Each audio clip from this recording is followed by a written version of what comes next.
On Nick Blackburn, making his 24th start of the year. His last win coming on July 10th before the All-Star break. Over his last 5 starts, 0-3 with an ERA at 8.87. And we showed you in the open what he wants to do is drive a little bit better toward home plate. And we're only talking just a little bit, just a little more over that pitching rubber, and then really push off and drive toward the plate. Good sinker ball pitcher when he's on and on top of that baseball. DQ defense for the Twins. Delman Young in left, and Art Span in center, Michael Canayer in right, Creedy and Cabrera on the left side of the infield, Punto in for an injured Casilla at second, Morneau at first, Maurer behind the plate, and Kubel the designated hitter. You know, we showed you the numbers on Blackburn. In his first 17 starts, he had 13 quality starts, and over his last 6 starts, he has had only 1 quality start, and that came against the Indians a couple starts ago. Even though he lost a 2-1 ball game, he did very good, and he's had very good success against the Indians. The numbers on Blackburn, leading the staff with 146 2/3 innings. Doesn't walk a lot of guys, and doesn't strike out a lot of guys. So, you know, he's a guy that is a contact type pitcher, and when he's on, he'll get a lot of ground ball outs. Hopefully he'll get a lot of them here this afternoon. Talking with Ron Gardenhire and Rick Anderson about this lack of leg drive that Blackburn's been guilty of, and how does it manifest itself?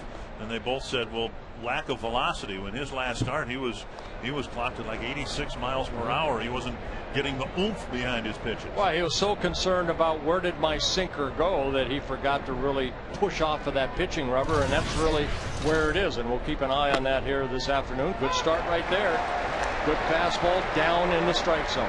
And it's worth noting, at least in the early innings here, where the velocity is. That was 90 miles per hour. Tap foul, and 86. Well, Blackburn averaging just 2 walks per 9 innings and less than 4 strikeouts per 9 innings. Making his 24th start, his 57th major league start. A little bit high, and it's 1-2. They looked at videotape to determine that he was throwing more with his upper body than with his lower half. There's a called third strike at 92 miles per hour. Well, good start for Blackburn. He worked away to get ahead, and then he came inside. The previous pitch up, he goes back down, belt high, inner half of the plate. Marty Foster behind the plate, giving him the call. 1 down, and here's Jamie Carroll.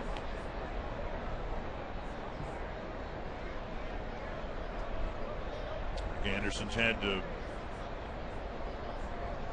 work a little extra here with different pitchers, the Brian Dunsings, Anthony Swarzaks, people like that, and then Blackburn with a midseason hiccup, hoping to have a good final 6 weeks. Yeah, you know, I talked to Rick Anderson this afternoon about that, or this morning, and you know, he's enjoyed it. It's been a tough year for him because he's had to deal with a lot of young kids. He really feels that Carl Pavano is going to add a lot to him and the way he can communicate, because you know what, as like a father, you tell your kid one thing, somebody else tells them the same thing, and it clicks.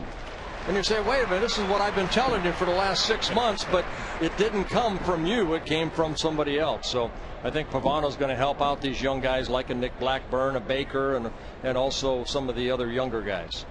1-2, and off the end of the bat. And I guess like a father too, if you focus on one child and you're trying to get him straightened out, you turn your back on the other one for a moment, sometimes they can get out of whack too. Yeah, the heck with them. Just take that one favorite. Suppose it'd be nice if you could do that, but when you got 5 young pitchers, that's in the dirt, kicked away by Maurer, 2-2. Well, the Twins have struggled since the All-Star break, and it's really the starting staff. And you know, that man has put in so much time into trying to get these kids just to believe in themselves. There's so many highs, there's so many lows. Don't get too low. Starters are 8-11 with a 5.89 ERA since the All-Star break. 4 hopper to short, over to Morneau from Cabrera, 2 down. And outings like Baker had the other night are very, very positive, and Blackburn hopes to create that positive here. Unfortunately for the Twins, they find themselves now 6 games back. You need to go through the rotation a couple of times to get on that roll, because if you have a good game Friday and a bad one Saturday, you're never going to pick up any ground. Well, they're not trying to catch one ball club. They're trying to catch Right. 2 teams, the White Sox and the Tigers. And both playing pretty good baseball right now. 1-0 to Asdrubal Cabrera. Cabrera having a very solid season. Showed you the numbers against Blackburn. For Cabrera, a switch hitter, hitting .316 as a left-handed hitter, .299 as a right-handed hitter. Swing and a miss on a breaking ball down and in. Blackburn searching for that elusive win number 9. Well, 2 good things working for Blackburn. He's had a lot of success here at the Dome throughout his career, and he's had very good success against the Indians. Blackburn over his career here at the Dome, 13-4 with a 3.15 ERA, 5-1 this year. And against the Indians over his young career, he's 4-1 with a 1.80 earned run average. Tapper right side. Punto charges, has an easy play. Good, 2 ground ball outs. And Blackburn has an easy 1-2-3 first.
Morneau hitting 4th. Jason Kubel having a good season series against the Indians, and Kadair Creedy, Young, and Punto. And let's look at the Saab Countryside Volkswagen on Aaron Laffey making his 11th start. Excuse me, the Schmelz Countryside. I knew I was going to mess that up. You know, you give me a card, I don't like cards. The Schmelz Countryside Volkswagen's got a report on Aaron Laffey, his 11th start, his 17th appearance. He's had good success against the Twins, 2-0 this year with a 1.266 ERA.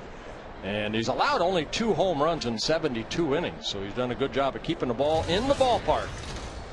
Denard Span will lead things off. And don't give me any more cards. And Span takes up and in ball 1. Yeah, Laffey's pitched a couple of good ones against the Twins. He's been pitching very well overall for the Indians as they've kind of reshuffled their rotation. Sabathia's gone. Cliff Lee's gone. Carmona trying to rebuild his career. 2-0. Well, Laffey, like Blackburn, not overpowering. What's really helped him, and he's 2 starts in a row covering 14 2/3 innings of shutout baseball, is that little turnover sinker. Gets a lot of ground ball outs too. And Span takes a strike. Laffey, just 24 years old, in his 3rd season with the Indians. Started at the minor league level, got called up, had some time on a disabled list with a right oblique strain. 2-2. Think of the Indian organization, what Carl Willis has gone through. I mean, you had CC Sabathia, and then you had Cliff Lee, 2 Cy Young Award winners, and you know, where do you go from here? A lot of young talented kids, and it's up to Carl and Rick Anderson, both pitching coaches, try to get the best out of these youngsters. Little fly ball, short left. Shin-Soo Choo comes in, makes the catch with Cabrera in the neighborhood. 1 down. EQ defense for the Indians. Choo gets a chance to play left field here because it's a bigger field than right field. Eric Wedge has Choo playing in right field in Cleveland. Sizemore and Carroll out there. Peralta, Cabrera, Valbuena, and Marte around the infield. And Shopik does the catching. You know, the Indians going through first with Sabathia, then Lee. The Twins went through it with Santana. Financially, it's prudent to move the players to markets that can support the salary, and it's no secret, or shouldn't surprise anyone, where those players have gone. Sabathia, with a stopover in Milwaukee, ended up in New York. Santana ended up in New York, and Cliff Lee now in Philadelphia, another big market. You know, they knew they were not going to be able to sign Sabathia. He was going to be a free agent, but Cliff Lee has 1 more year on his contract. That's the only thing that you know, was a little bit. But you know, the Indian organization has come out and said that they are financially strapped, and they lost a lot of salary. 1-2 to Cabrera.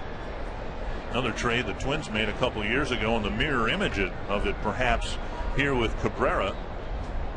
Swing and a miss. He strikes out. A couple years ago, the Twins traded a veteran, Luis Castillo, and got a prospect. This year they traded a prospect for Cabrera, and now the hope is, like Castillo, he'll maybe stick with the team he was traded to. A good hard breaking ball down and in, and Cabrera swinging over the top for Laffey, his 40th strikeout in 72 2/3 innings.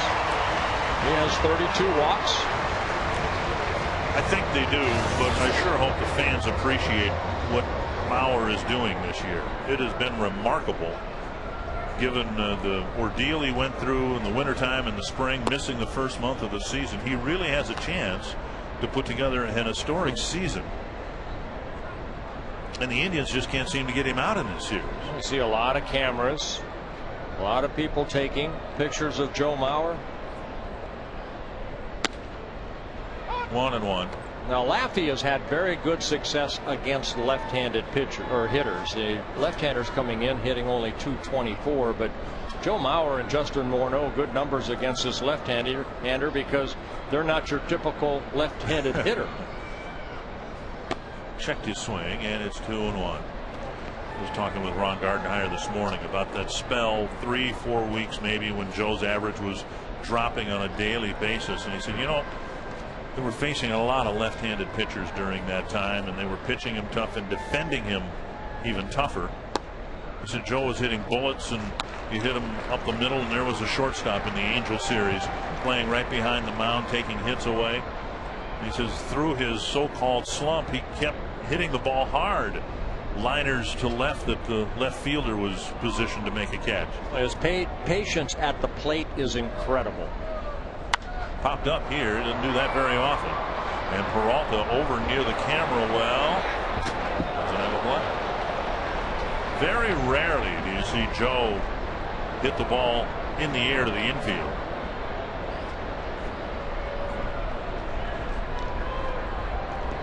And now Mauer's opened up an 18-point lead before this 2-week stretch that Mauer started. Ichiro actually had a lead on Mauer in the batting race, but now a comfortable 18-point lead.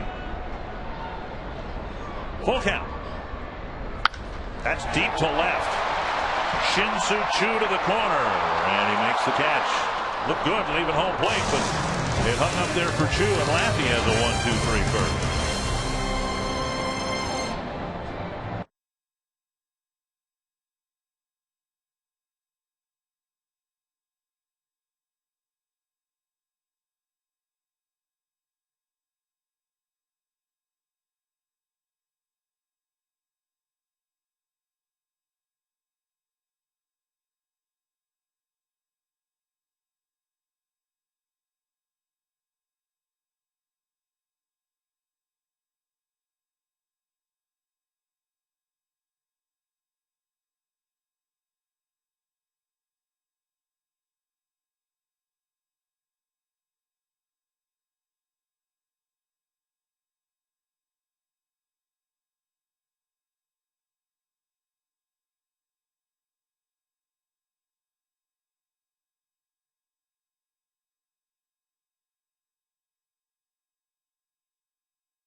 incredible.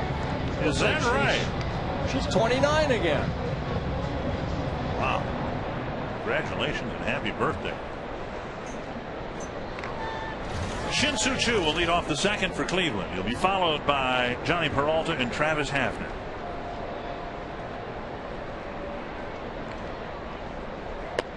And Blackburn shaves the outside corner. Choo looks like he's going to be one to keep for the Indians, at least for a while. Pretty good defensive outfielder. Looks like he's going to hit around 300 with some power. Yeah, he's from South Korea. He still has 2 years of military duty that he has to give to his country before he turns 30 years old. That to short center. And Span comes in, one away. Unless he becomes a U.S. citizen. And if I'm the Cleveland Indians, I try to find a way to get him U.S. citizenship. Because, like you said, he's going to be a good one. Remains to be seen whether he's going to be that middle of the order guy. He never had a chance to hit much in there with Hafner and Martinez and Garco and guys like that hitting in the middle of their lineup. One down, Johnny Peralta will hit. Pounded foul, strike one.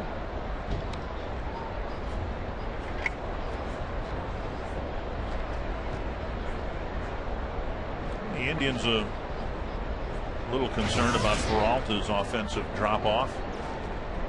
Some of it can be explained away perhaps with a position change from short to third, but they feel he's going to be a better third baseman than short. His range, less of it required at third than at short. 2 strikes. Yeah, Peralta in his 7th season with the Indians, a career .268 hitter. You wonder what must be going through the mind of Mark Shapiro and the Indian brass. They 2 strikes to Peralta, and inside. It was a long time ago. They had to make room for Peralta, and so they showed Omar Vizquel the door, figuring, well, his career was over with, and he spent what, 4 years in San Francisco. Now he's with the Texas Rangers. Still going, and fairly strongly. 2-2. Yeah, just recently Omar Vizquel giving Asdrubal Cabrera a lot of credit. He said, this young man, I didn't realize how good he is and how good he's going to be. Both the shortstops, Cabrera and Omar Vizquel from Venezuela. Bouncer to short. Creedy waits. Over to Morneau, 2 down. So 3 ground ball outs for Blackburn and 5 up, 5 down so far. Call 877-TWIN-WALL and learn more about your name or your family's name that can be etched in glass permanently at Target Field as part of the beautiful Tradition Wall. The Tradition Wall will have the name of every player in Twins history, and you can be part of that tradition. Visit twinsbaseball.com or Twins Tradition Wall at Target Field. Looking forward to the next homestand, because at some point during the next homestand they're going to lay the sod at Target Field. The mound put in the other day. And I would imagine it'll be a great thrill for the people who are working there to look down and actually see a baseball field in place. Some green grass. Yes. 22 games remaining here at the Metrodome. After today's ball game, it'll be 21. That's my California math. And you didn't write that down or anything. You figured that out on your own. All by myself. Look at that. They even have sod growing on the wall here. That's that chia pet type stuff. I think they just hose it down and let it grow. 2 strikes. Up and in. It's going to be an interesting scenario here when the season comes to a close. The Twins hope that the last games will be meaningful in the pennant race, certainly, but there's kind of an odd feeling here, as anxious as everybody is to get to the new ballpark. And as anxious as they've been for over a decade to get out of here, at some point somebody's going to close the door behind them, and there aren't going to be any Twins employees here anymore. On that last day, we're going to be here, and they've got a nice ceremony planned and everything, and then when the last out's recorded, we'll walk out of here, and I don't know that we'll ever walk in here again. Twins Fest, maybe. Swinging a foul. Did you like, I know you were on a world championship team here, but generally, did you like pitching here at the Metro? Yes, I did. You know why? Because at 7:10 that game started. Or at 110 today it started as a pitcher. And I pitched at the old Mets. Sometimes, you know, there'd be the weather factor where you just, you know, have to wait. And as a pitcher, you put yourself in a mental stage that you're ready for that game to start at a certain time. It's the only time that the game of baseball is controlled by a clock, and that's when it starts. And always, you know, if it's a 7:05 game, I was ready for that 7:05 game. If you're told, oh, geez, you know, the weather, the tarp's on right now, it may not start till 8:10. Well, then, she threw the ball away. 1-2. It'll be a beautiful stadium. And now 2-2. You know, Baker did a great job of handling Hafner the other day, and I'm watching Blackburn right now pitch him. They're really trying to work that breaking ball down and in on Hafner. Hafner, a guy that's right on top of the plate anyway, likes to extend those arms. Tremendous power. Power numbers are down a little bit, but he's had some shoulder problems. Good sinker right there. And that's it, Joe Mauer. Only 3 outs, right? Come on, Joe, come on, off the field. Wow. Give him a couple rocks.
.com today.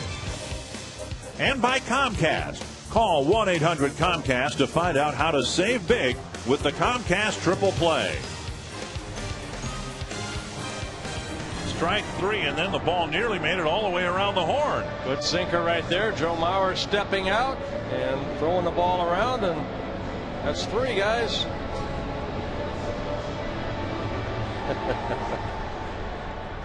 You know, sometimes as a player you get so into the ball game, and then all of a sudden you look up and you go, oh my goodness, that's 3 outs. Let's get off the field.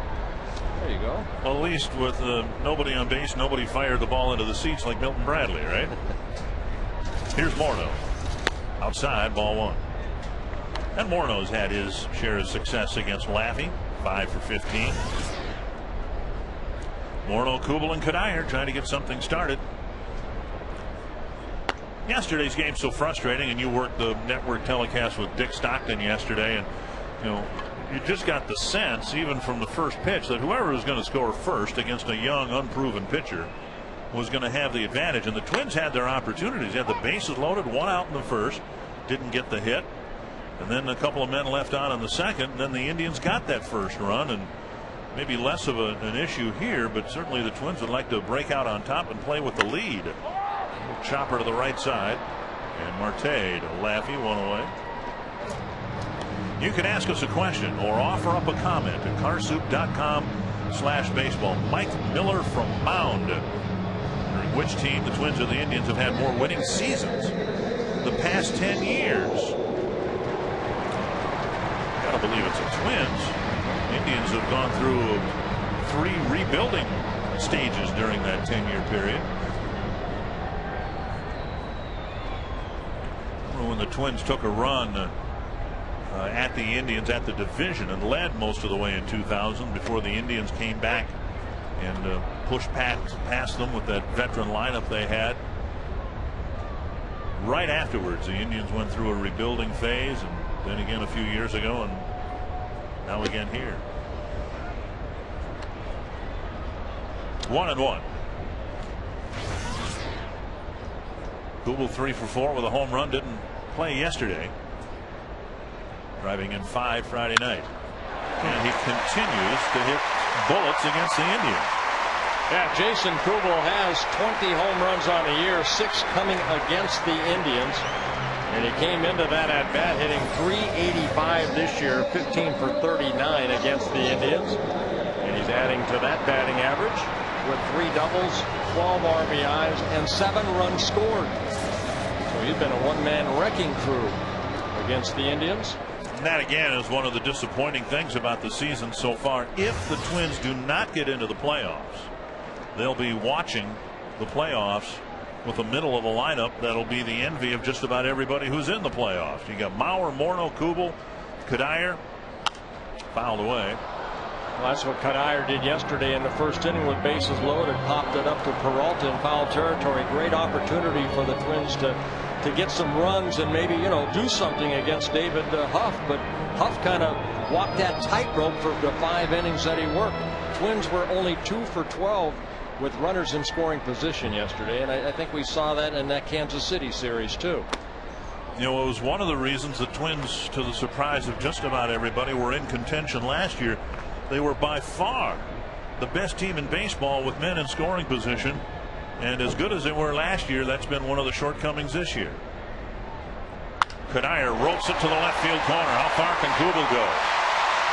He rounds second, on his way to third. The throw to second, and Cuddyer is in there safely and hung onto the bag with that left hand. What a great throw by Chu out in left field. He played the carom off the wall to perfection and then showed off a very strong arm.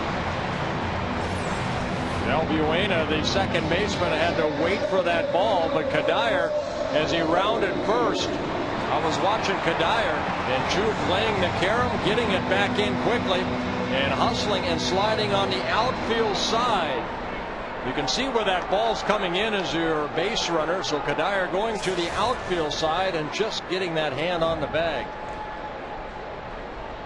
So 2 straight hits for the Twins. Infield back for the Indians. Creedy at the plate, and he takes a strike. So here are the Indians giving the Twins a run in essence, and Creedy needs to make sure that whatever happens in his at bat, when it's over with, the Twins have at least a 1-0 lead. Full windup for Laffey, and now 1-1. Laffey, as he begins his windup, will take a cursory look at Kubel at third. Kubel, of course, not a threat to try to steal home.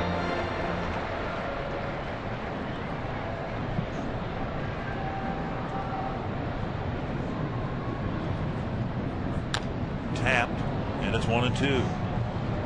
See, with 1 out, I always like pitching out of the stretch. I wanted to go on the windup only with 2 outs if there was runners at second and third. Oh, not as much for Kubel, but for Cuddyer, because Cuddier's getting a pretty good lead, and now if it's just a base hit, he's going to score easily. 1-2 to the veteran Joe Creedy.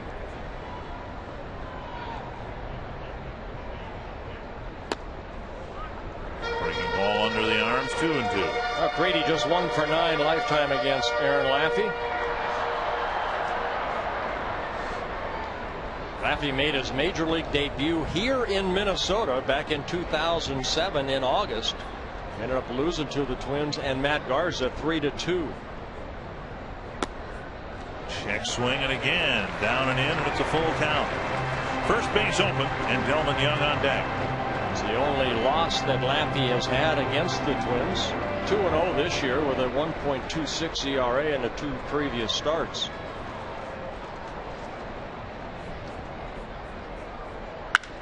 Sharply hit, picked up in the hole. Creedy thrown out, but a run scoring. Kubel coming in from third, and it's 1-0.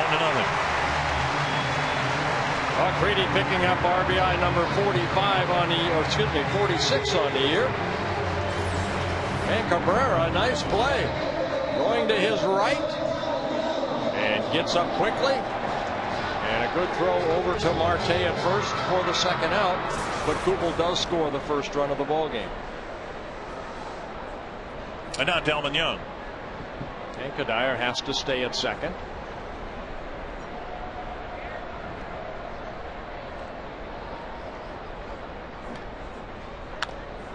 And Young fouls the first pitch.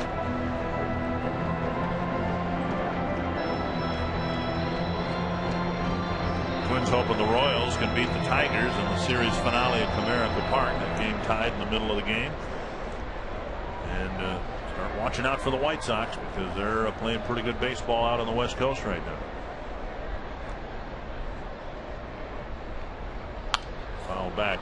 Listen to the end of their game in Oakland on Friday night on my way up north. And Alexi Ramirez again with a big home run late in the ball game. He's single-handedly hit the 2 game-winning home runs on the West Coast for them. 2 strikes to Delman Young, trying to get Kadire in from second. That's hit hard to center field. Sizemore back, and it is gone. Delman Young again to center field.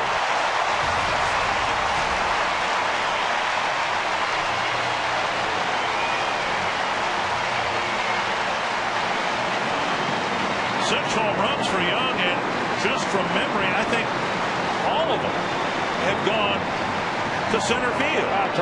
Tremendous power for Delman Young. His 3rd home run in the month of August, and his 3rd since he hit one in Detroit. Remember that one he hit off of Jarrett Washburn, way up after Michael Kadire had homered straight away. I know his first one against Mark Burley was hit to center field. We'll have to check that, but I think all 6 of his home runs have gone to straightaway center. 1 strike now to Nick Punto. 3-run inning for the Twins.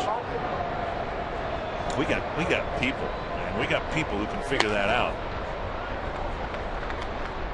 Our staff of researchers are working on that at this very moment.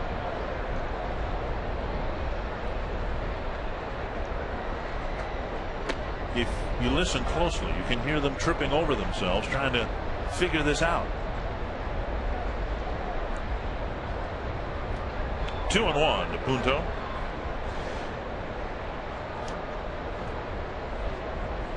One to left, 4 to center, 1 to right, we're told.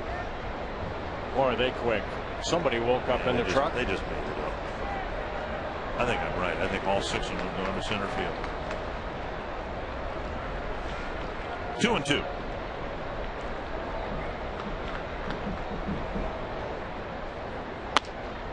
And now a full count.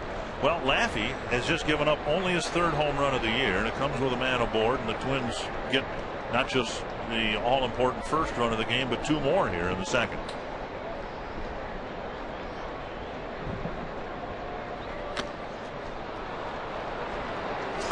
Punto strikes out, but the Twins send 6 to the plate. 3 of them score.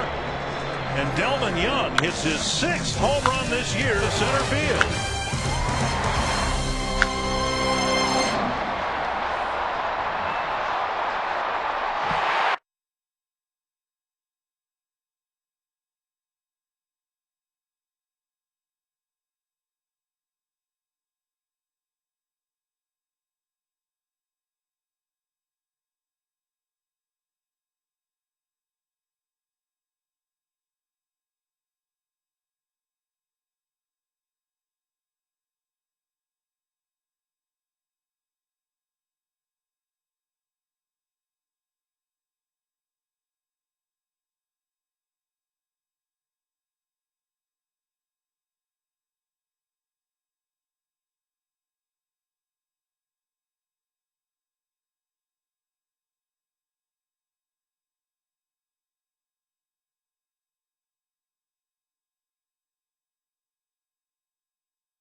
Kelly Shoppett, Luis Valbuena, and Andy Marte. Yeah, the biggest home run for, that Delmon Young home run, the first time he's had a home run with a runner on base. All the previous 5 home runs had been solo home runs. So hitters, when you hit it out, you'd like to have some guys on base. So nice going Delmon Young.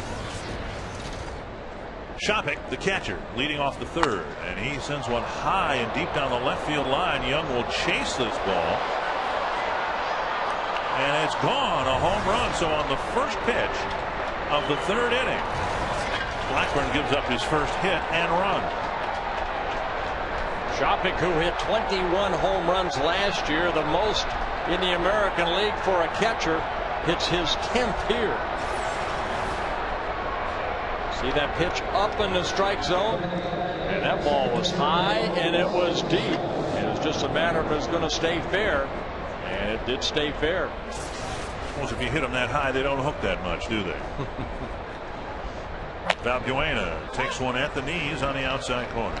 The 15th home run that Blackburn has allowed, and only the 5th to a right-handed hitter. That's hit a long way down the right field line. Gone! A solo home run to right into the upper deck, and it's 3-2. Valbuena's 6th of the year. That's the 3rd time this season Blackburn has given up back-to-back home runs in a ball game. Valbuena hitting his 6th home run of the year, and just like that, a matter of what, 3 pitches? It's a 3-2 ball game. And now Andy Marte. So 6 up, 6 down. Then the Twins give Blackburn 3 runs to work with, and 3 pitches into the third. It's a 1-run game.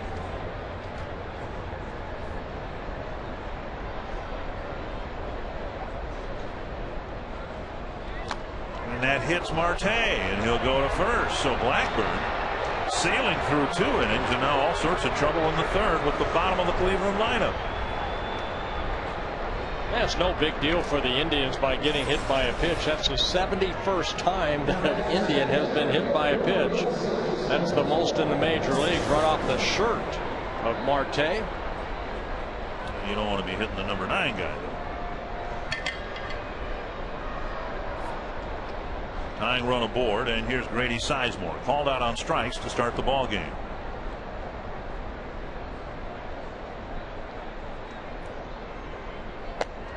Down and away a ball.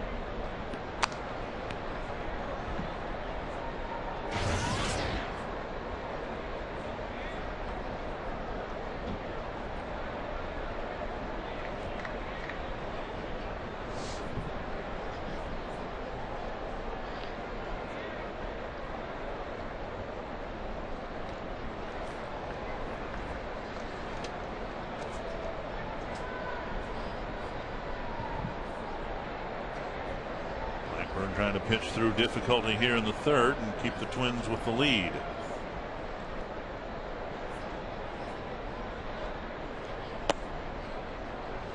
Two 2-0. Sore left elbow has a lot to do with it, but Sizemore not the potent offensive player he was. And too, you wonder the impact of somebody like Sizemore when Martinez is traded, Garco's traded, and so much of the team is gutted. Makes it tougher for those who are left behind. That's hit into right field, and the Indians have taken the lead. Another one into the upper deck. 3 home runs here in the third. Well, Sizemore hit a home run in yesterday's ball game in his 2nd at bat. That coming off of Anthony Swarzak. Got underneath this pitch right here and hit it into the upper deck. And just when you thought Blackburn was locked in, Rick Anderson's coming to the mound. Good hitting right here by Sizemore. Watch Kadire right there. All he can do is kind of turn around. So 4-3 Cleveland, just like that. Blackburn struck him out looking in the first, and let's jump on Laffey for 3 runs in a quick burst in the second, and in a quicker burst in the third, the Indians have the lead. Well, one thing about the Indians, I mean, they have actually scored more runs this year than the Twins, just 5 more. But you know, their offense is pretty good. They're going to put some runs on the board. It's kind of the same thing on the pitching side. They're last in the American League in ERA, where the Twins are 10th in the American League. Here's Jamie Carroll. He's been one of the hottest Cleveland hitters, and he takes a strike.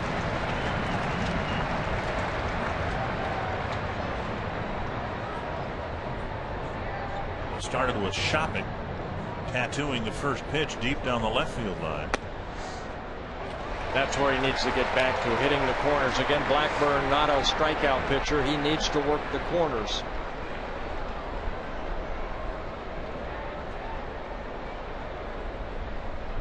Two strikes to Carroll. And now 1-2. I gave up home runs, you know, and a lot of times it was just location. There, you know, you have to tip your hat sometimes. Sizemore went down and got that ball pretty good, but you have to forget about what just happened and then get back to hitting the corners of the plate. A lot of times what I would do is I'd want, especially if I got ahead in the count, I want my catcher to sit more outside than maybe, you know, sit too much of the plate. Get myself thinking that I want to work more of the 3 or 4 inches on either side of the plate, and I do that by the catcher moving in this area right in there if I'm going to go away. See, that ball's still hittable right there. He's ahead in the count, and this is little things that you can work on in a ball game. I always told my catcher to move more for me. See if that umpire will give me a little bit outside it, but if I miss, I want to miss outside because I'm missing too much over the plate right now. 1-2.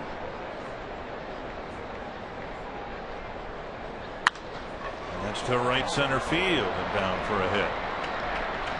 So 4 runs and now a single, nobody out here in the third inning. Well, again, that pitch right there just left up, and you know, Jamie Carroll, a veteran, he's a very good hitter. His best year coming 3 seasons ago with the Colorado Rockies. He hit 300 in 136 ball games. Getting a chance here with all the trades of some outfielders, normally an infielder, getting some outfield time and getting some quality at bats. Carroll had 3 hits in yesterday's ball game. As Drupal Cabrera with a ground ball to Punto, his first time up.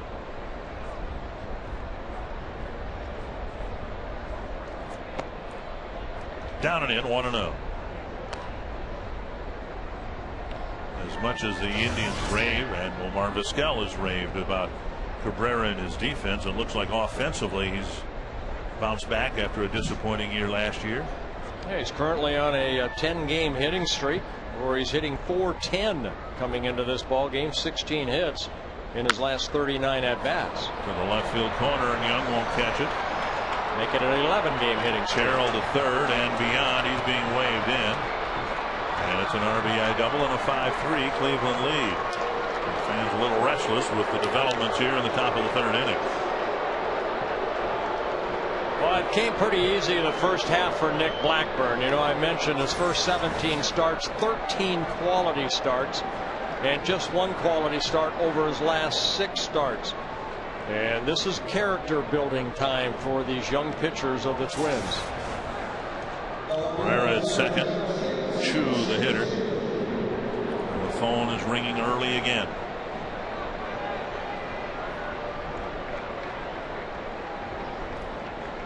Nice feature in the Minneapolis paper, and Nate Dahman, the bullpen catcher for the Twins. Here's Shin-Soo Choo in a swing and a miss. Yeah, even though he's not a coach, you know, he's down there, he's here early every day in case somebody has to come out and throw. Takes a lot of pressure off Mike Redmond or even Carlos Gomez, the 3rd catcher for the Twins. I like Gardy's comment. He said he could be our 3rd catcher. I know what. One thing, when the ball goes to the backstop, he'll get there faster than anybody else. Still nobody out here in what's been an unsightly 3rd inning. Out in front, and that's a foul ball off Bauer's right leg, I think. 2 strikes. When Carl Pavano pitched the other day against Kansas City, And he had an inning kind of like this. Wasn't a 5-run inning, but he had a disappointing inning. The impressive thing to me, and we haven't seen much of it this year from Blackburn and some of these other young pitchers, there was life after the big inning. He settled down and got the Twins through 7 innings. And if he does nothing more than help Blackburn and guys like that to rebound from a poor inning and still give a representative start, he'll have paid for his salary. Ground ball to the right side, and Chu advances the runner on the first out. Well, the fans like it here. The first out of the top of the 3rd inning, and Chu doing his job, and that's advancing the runner Cabrera from 2nd to 3rd. Well, that's what Rick Anderson was talking about. That's what they're hoping, that maybe a guy like Pavano might be interested in staying here next year, or a Jarrett Washburn or somebody like that that has major league experience that can help these young guys go through this. Again, Rick Anderson done a great job, but you see right there Pavano talking to Anthony Swarzak. I'm sure they're talking pitching. Infield in with the Twins already down a couple of runs. Swarzak in yesterday's ball game got into the 5th inning, but he did give up 8 hits, 5 runs. Ended up losing that ball game to the Indians 7-3.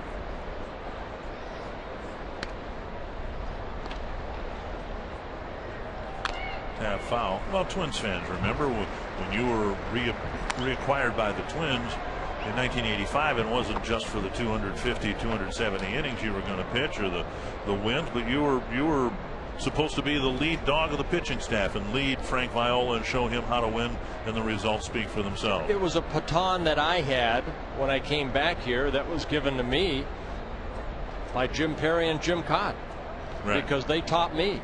And then as I came back, it was my responsibility as a veteran pitcher at the time to teach Frank Viola, Alan Anderson, other guys, the proper way to take a defeat and what you have to do, and also the proper way to take a victory and what you have to do to maintain that consistency. That's all you want. That's to center, and that'll be down for a hit, and it'll be a 6-3 game with Peralta singling the center and scoring Cabrera from 3rd base. And then too in 1990, after the 1990 season, Twins knew they had a pretty good group of young pitchers, Tapani and Erickson and West and some others, and they needed somebody to be the lead dog, and they hired Jack Morris for one historic year. Well, 2nd short start for Nick Blackburn in a row, and Jesse Crane will try to come in and put some zeros on the board and get some outs. It's 6-3 Cleveland. Go back to the drawing board for Blackburn.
Inning 2/3, here 2 1/3 innings. So Blackburn, those numbers are not what he expected coming to the ballpark today. It was 6 up, 6 down, Bert. He had 2 1, 2 3 innings. That's how quick the game can turn on you. You needed a couple bad pitches up, and boom, boom, boom. They're right back into the game, and now with the 6-3 lead are the Indians. Well, Jesse Crain coming into the ball game, making his 34th relief appearance. He last worked on Thursday against the Royals, 1 shutout inning. He struck out 3 batters in that inning, did give up 1 hit in that 5-4 loss to the Royals. Peralta, the hitter. This game is not fair at times. They say it all evens out, but that's a bunch of bull. Pulled hard and foul, 2 strikes. And you know, I know Nick Blackburn. He's going to work even harder than he has worked before between this start getting ready for his next one. Laffey giving up 3 runs at the bottom of the 2nd inning to the Twins, and now he has a 3-run lead. And Nick Blackburn looking a little shell-shocked in the Twins dugout. Laffey rejuvenated in the Cleveland dugout. 2 strikes. And nice block by Mauer. 1-2. That's the first time Blackburn has given up 3 home runs in a ball game. He only gave up 14 home runs coming into this start. So given what happened to Swarzak yesterday and Blackburn today, and now Twins are going to hit the road. Liriano with a good start here in this homestand, but he hasn't exactly been locked in. Maybe he will be now. Swarzak right now listed as the starter for the series finale in Texas, but that might change. Brian Dunsing might get the start instead. Down and away, 2-2. Well, Jeff Manship did a very good job yesterday. Now the score was, 7-3, but very impressive major league debut for the young right-hander. The short starts, of course, just wipe out your bullpen. They force teams to go with 12 or more pitchers on the staff. 2-2, and now a full count. But even that, just a 12-man pitching staff manifests itself in how the game is played, how the starting lineups are formed in so many ways. Ron Gardenhire could not start Alexi Casilla today because he fouled the ball off his foot. And the last thing you can do is start somebody, and then in the 3rd or 4th inning they say, I just can't go anymore. So then you take them out, and now you're left to just 3 bench players. Well, what about Eric Wedge? They have a 13-man pitching staff. Yeah, but I mean, you're so limited in what you can do. If somebody has any physical issue at all, you can't even consider starting them, because if they pull themselves out or are unable to play for any reason, you get to the point where you have no bench getting into the later innings. 3-2.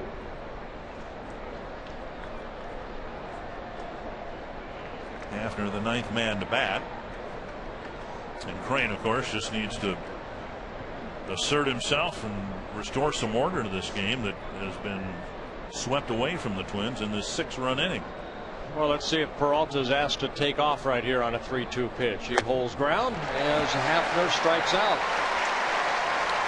Now that Crain is in the game, and maybe a chance to talk a little bit more about something I threw out at you here, we'll get a look at the 3-2 pitch. Down and in. Discussed it the other night. It seems to me, somebody who just watches a lot of baseball, that this guy's closer to turning a corner. And you look at what he brings to the mound, he's got stuff. If there's one thing he needs to do, I guess it's locate it better. Yeah, I mean, he has a major league fastball for sure. It's in the mid-90s. The inconsistency of the breaking ball, the changeup. He doesn't throw a lot of off-speed stuff, so everything is hard. But there's that little 2-seamer right there. I mean, good movement right there. Remember when before he was shipped, everything was fastball straight. Right. That's a good pitch right there. That had a little sink on it. And then he's got a 4-seam fastball. He can throw it 95 or above. And the slower breaking ball that we've seen lock up a lot of hitters. Well, Kelly Shopik started this entourage or barrage, I guess, by the Indians with that home run on the first pitch from Nick Blackburn.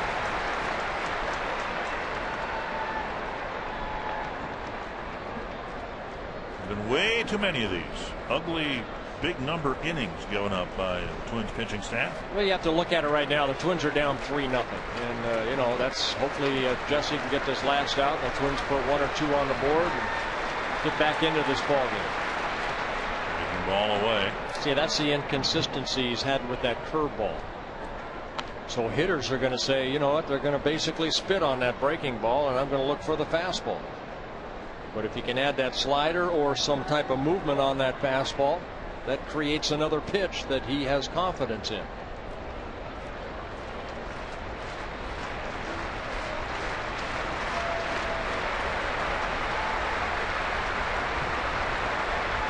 One and two. And over full count. That's the slider right there. 2-2.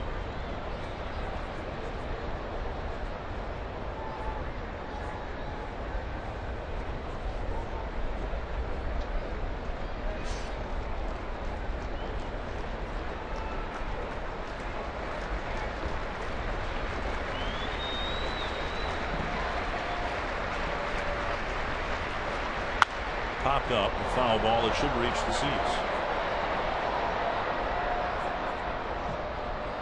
Just barely, but it did. Look at all the people here. Another good crowd on hand. A lot of stuff going on these days. A big golf tournament. The last Sundays of the summertime, and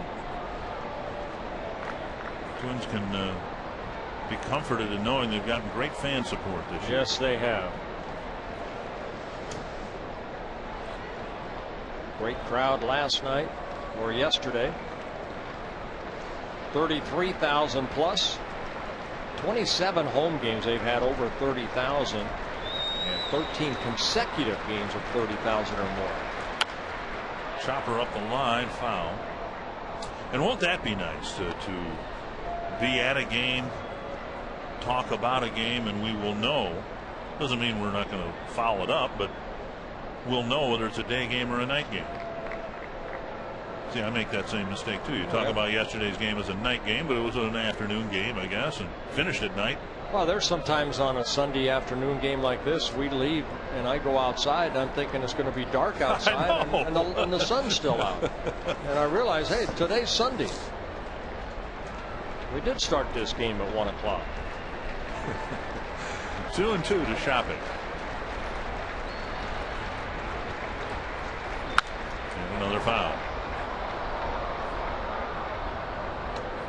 Well, Shopping in his 4th season with the Indians, coming over from the Boston Red Sox organization in that Coco Crisp trade, along with Andy Marte, who's playing first base and batting 9th today. Shopping last year, as I mentioned, 21 home runs, 55 RBIs, 21 home runs, most by American League catcher last year.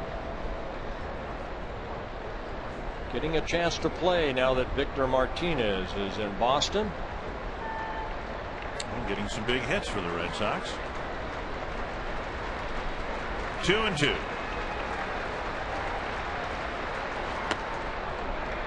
You put a great hitter like Martinez in with a lineup that already has some great hitters. Sometimes it just makes that hitter even better. It took Mark Teixeira a while to get going, but when Alex Rodriguez came back, Teixeira has just been on fire. And the Yankees have been on fire as a ball club. A 7.5 game lead over the Boston Red Sox. 3-2. Runner goes. Check swing. Ball 4.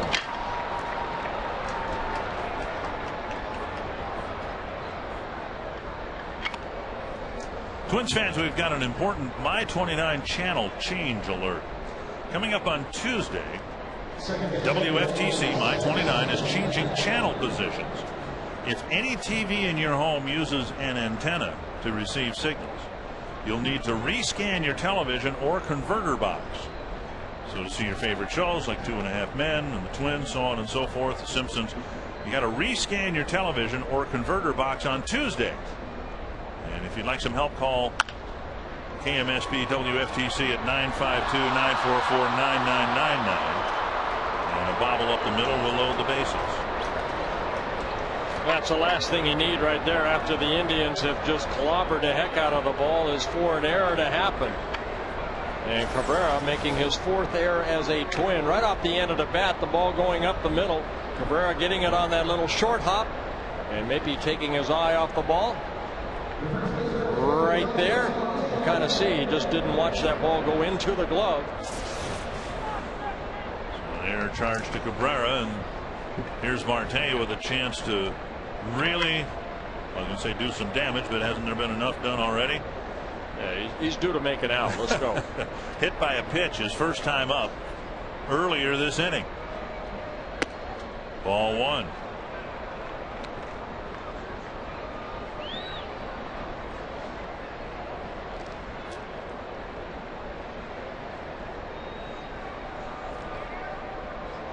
One and 0 to Marte.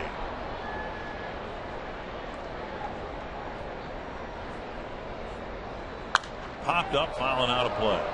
Suspect Marte's at the biggest crossroads of his career.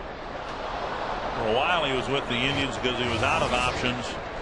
Didn't get a chance to play much. Then when he did, he didn't play well. The Indians said, okay, he's not going to help us, so we'll try to see if he'll clear waivers. He did. Went to Columbus and had a great year down there at AAA, but now he's up here, and I think he needs to convince the Indians he's part of their future. 1-1. And if he is, it won't be at third base because they've got Peralta there now. They're trying to see whether he can cut it as a first baseman. Yeah, 25 years old from the Dominican Republic, originally signed by the Braves and then traded over to the Red Sox in the Edgar Renteria trade. But then a month later he got traded from Boston over to Cleveland in the Coco Crisp trade. So even though he was with the Boston Red Sox, it was only for a month during the winter time.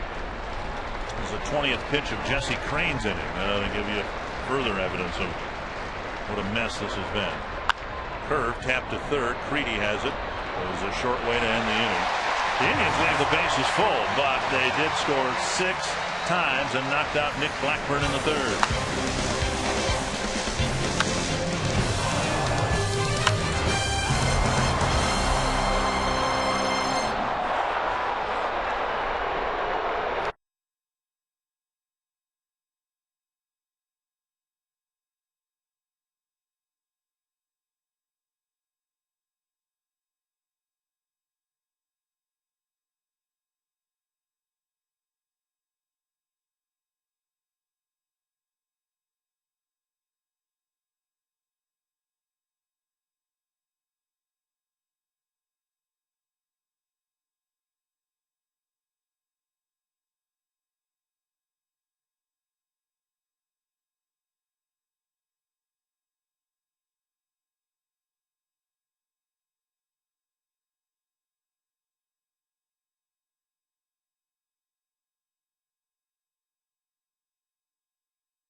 That's right. Baker.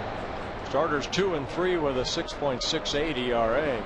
23 earned runs in 31 innings pitched. And the Twins come in as a starting staff, 11th in the American League with a 4.9 combined ERA. Baltimore Orioles, how about that staff? Starting staff combined 5.39 ERA. Well, here's Denard Span. We'll see if the Twins can answer. 1-0. Span. A great bunt, and we'll get a bunt single. Good to see Denard do that. He obviously runs very well, and at times has been an adept bunter. Maybe something he should use more in his game. Well, great bunt right here because you make the first baseman Marte field it. He was out of the reach of Aaron Laffey, who kind of falls off toward third base, and nobody there. The second baseman's not going to be able to beat Span to the bag. And now Cabrera. Cabrera's had some pretty good swings against Aaron Laffey, but Laffey got him to strike out swinging in the first.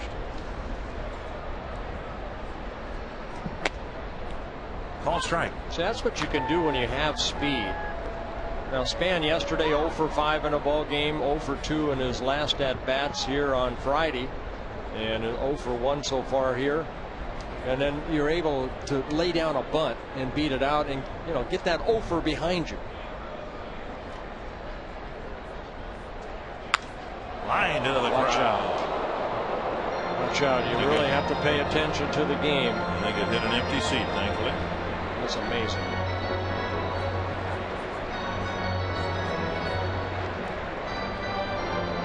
Hopefully everybody's all right. I'm looking for the ball, not a person. Somebody's head. 2 strikes to Cabrera.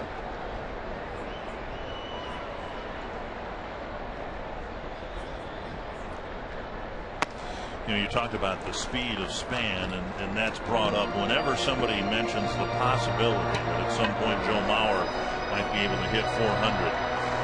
He won't get leg hits like Ichiro does. Right. And people think, well, someday Ichiro might be able to do it, and he might. The odds are stacked so heavily against Joe, as great a hitter as he is. This one hit to short, and it's a double play, 2 down. Boy, a great turn right there by the middle infielders. Cabrera flipping it quickly over to Valbuena. Valbuena doing a good job of getting that ball over to first. Watch a turn right here. Quick little turn right at belt. Right at the belt where you'd like to have it as a middle infielder. So a double play turned by the Indians with 2 outs here in the bottom of the third. Bauer with a fly to the left field corner, hit fairly deeply. Chu was able to make the play easily for the final out of the first inning. And a strike. You look at the guys who threatened 300. Carew with his bunting ability. The 400 mark. What did I say, 300? Yeah, 400. Yeah. Brett made a run at it. He didn't get a whole lot of hustle hits, but I mean infield hits. Speed was not a part of his game. Right. Tony Gwynn, when he had a chance, by then speed wasn't as much a part of his game. And it's definitely not now. 2 strikes to Mauer.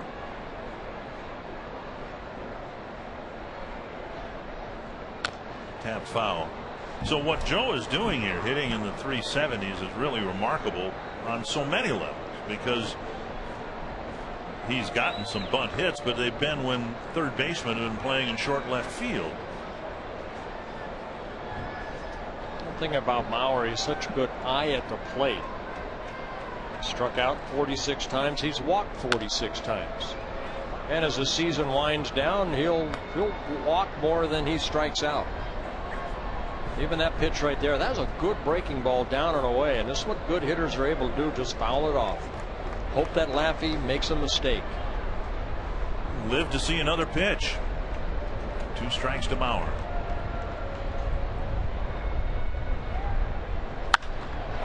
Deep to left again. Chu retreats. And short of the track makes the catch. So a leadoff single, but Laffey faces just 3 men in the third.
game reset. The Twins had a 3-0 lead, but then the Indians had a 6-run eruption. Yeah, 3 home runs off of Nick Blackburn, Kelly Shopik, Luis Valbuena, excuse me, back-to-back home runs, and then Grady Sizemore with a 2-run home run. And Sizemore will lead things off here in the 4th inning.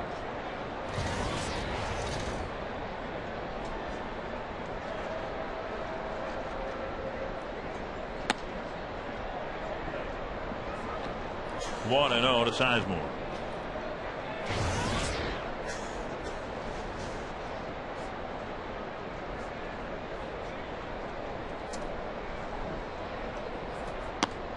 Fastball away, 2-0. Crane had to throw 20 pitches to mop things up and get out of the 3rd inning, and now he starts an inning. Of course, as Jesse and a lot of relievers do, pitching from the stretch.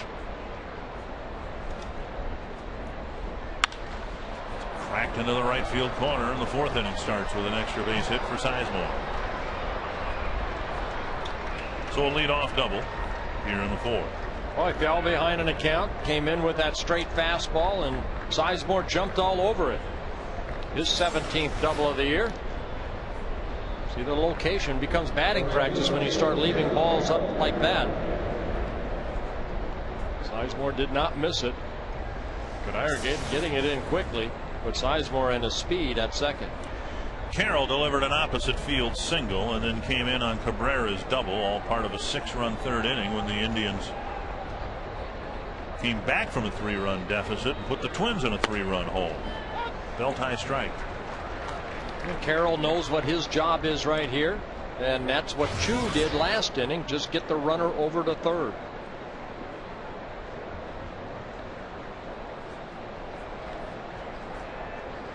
See the defense for the Twins shading Carroll, the outfield a little bit to go the other way. Foul back. When you look at the standings, and I mean, the sad truth is the Twins are as close to the Indians in 4th place as they are to the Tigers in 1st place.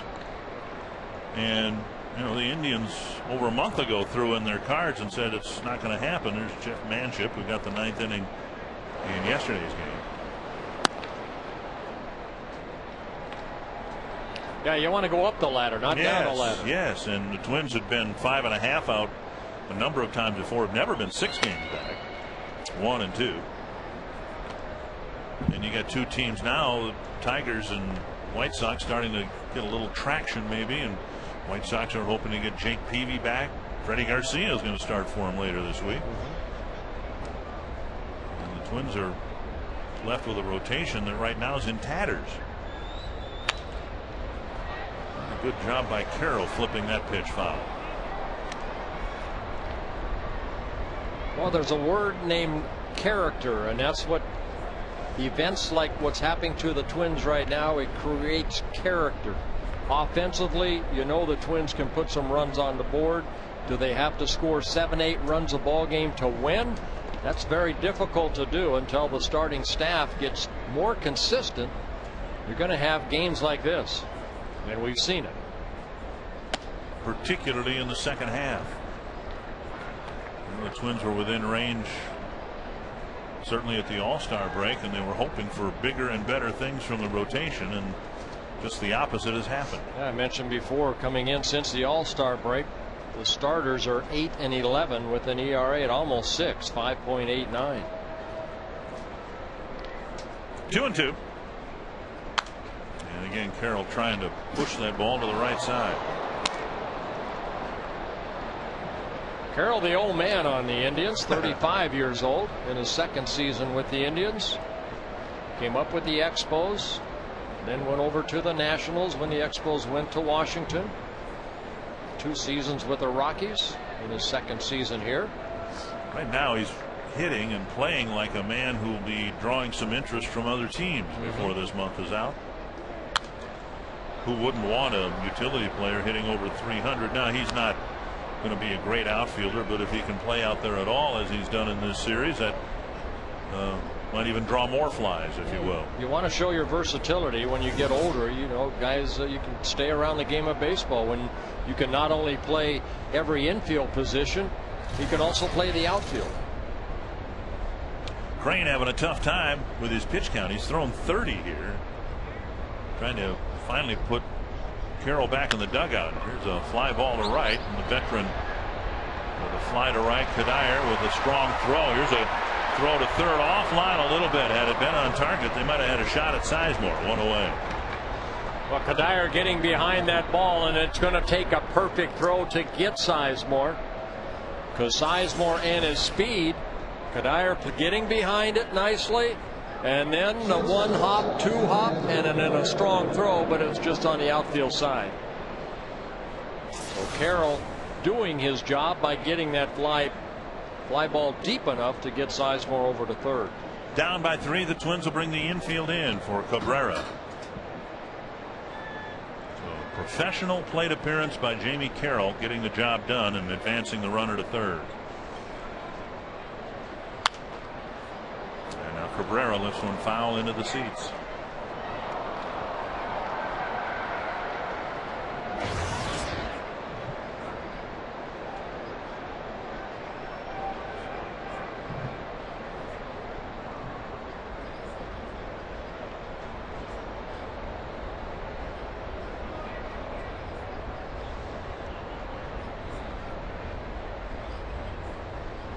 Years ago, the Indians were on the very edge of going to the World Series. They had the Red Sox down 3-1 and looked like they were going to represent the American League. Last year was a bust. This year's been a bust, and guys like Cabrera and Shopik, Valbuena, Marte, they're not only playing for their own jobs, they might be playing for the jobs of the manager and the coaching staff.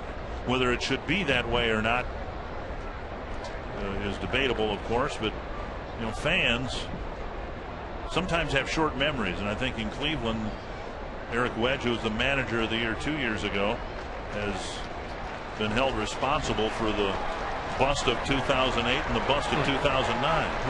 No, you trade a CC Sabathia or a Casey Blake, you know, a couple of years ago, and then you kind of dismantle the ball club this year. It's not Eric Wedge's fault.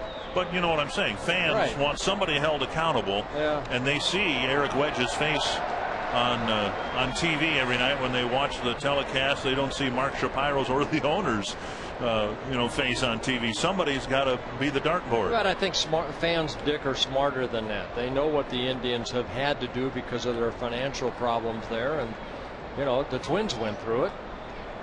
You know, Tom Kelly still remained manager when the Twins kind of went through a rebuilding program. 1 and 2. And a called third strikeout, number 2. Yeah, big strikeout right there for Crane. For information on season tickets at Target Field, here's Denard Span. Remember, baseball is an outdoor sport. Get your lower level season ticket plans now for as little as $380 per plan, and guarantee your place in the sun at Target Field in 2010. Thanks for your support. Very nice. Don't need those in here. Well, he did. Depending perhaps on. Looked like a highway patrolman. And Chu delivers a base hit. And the Indians will get another run. Sizemore with a leadoff double. Now he scores, and Chu digs for second and is in with a double at 7-3. Oh, Chu very quick. That ball hit in the gap. By the time either outfielders could get to it, Chu hustling it into a double. So he picked up RBI number 65 on the year, and the ball scooting on the turf. Denard Span backhanding it, getting it back in quickly. Chu hitting his 27th double of the year.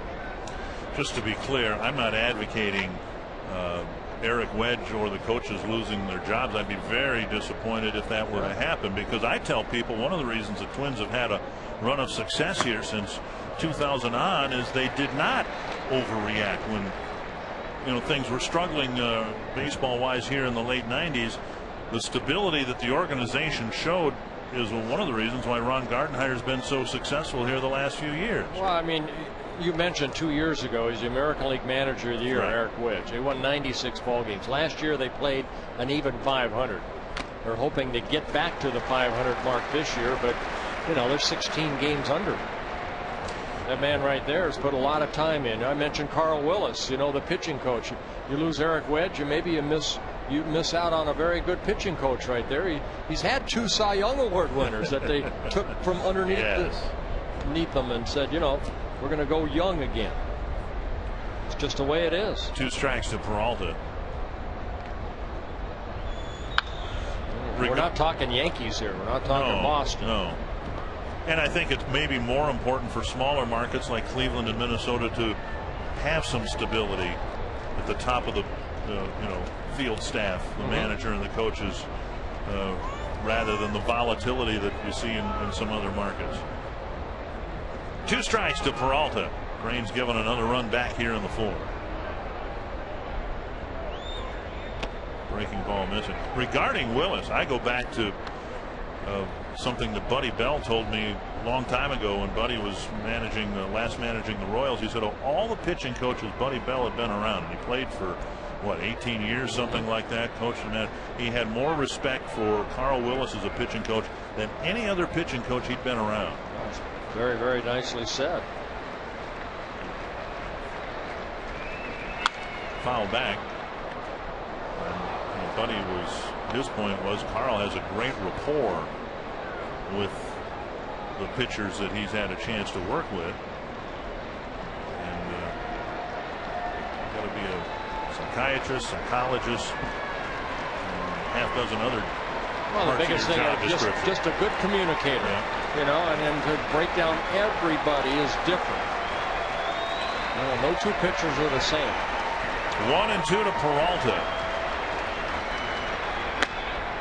Just off the plate, 2-2. Crane probably at the end of his day's work one way or the other here because of the pitch count. This will be his 44th pitch. Marty Foster, the home plate umpire, just missing a weight, I guess.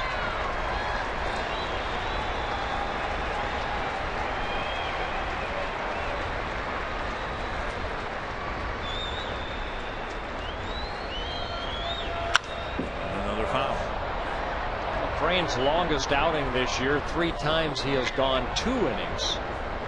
So a guy that's usually asked to pitch 1, maybe 2. What you've done, because you've had to bring him in the 3rd inning, and he's already 45th pitch now. Manship next. You probably exhausted Crane for tomorrow's game against the Texas Rangers.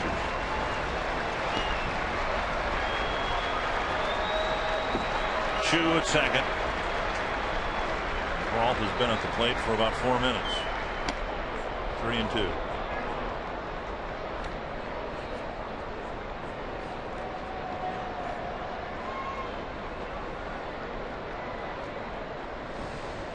Just 8 pitches. This seems like more, I guess. Inning started with a double. Chu doubled to score Sizemore. And one way or the other, this is in all likelihood going to be Crane's last batter. I'm just looking. The most pitches he's thrown in an outing is 35, and right now that was number 46. So Jesse has been asked to go a little bit longer here. You look at his outing so far, he had to get an extra out in the 3rd with the infield error. Just issued a walk, a pair of doubles here, and another run. But he's given up a lot of foul balls. Another youngster getting a baseball and throwing it back on the field.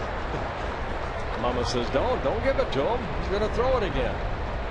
That's what a baseball was meant to have happen to it, right? You're supposed to pick it up and throw it. Yep. And that's what Jesse Crane will do. Pick up that ball and throw it to first to end the inning. One more Cleveland run, and it's 7-3.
on the roster when we have that backpack promotion.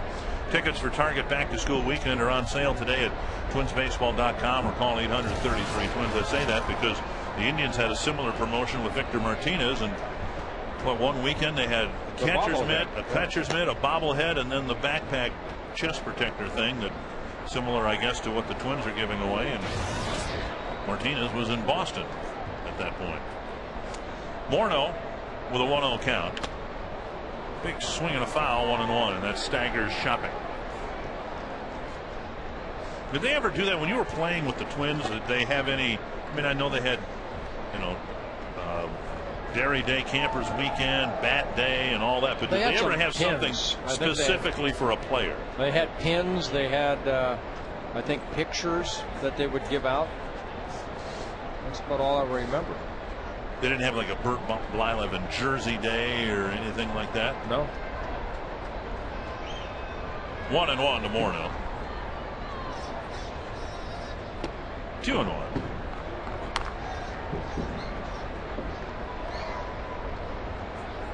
Morneau with a ground ball to first, leading off the second inning. The Twins scored 3 runs in the inning, starting with a Kubel single after Morneau was retired. Check swing. 3-1. In the bottom of the 8th at Comerica Park, still tied at 2. Royals trying to play the Tigers tough, but Tigers are very tough to beat at home. Well, we've seen some big breaking balls from Laffey. There's a fastball right there. Justin went too far, says home plate umpire Marty Foster. Finally get a fastball, you want to cream it and can't check your swing in time.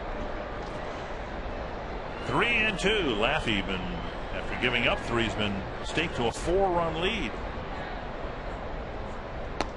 Just off the plate, and it's a leadoff walk in the 4th. And the first walk of the ball game for Aaron Laffey.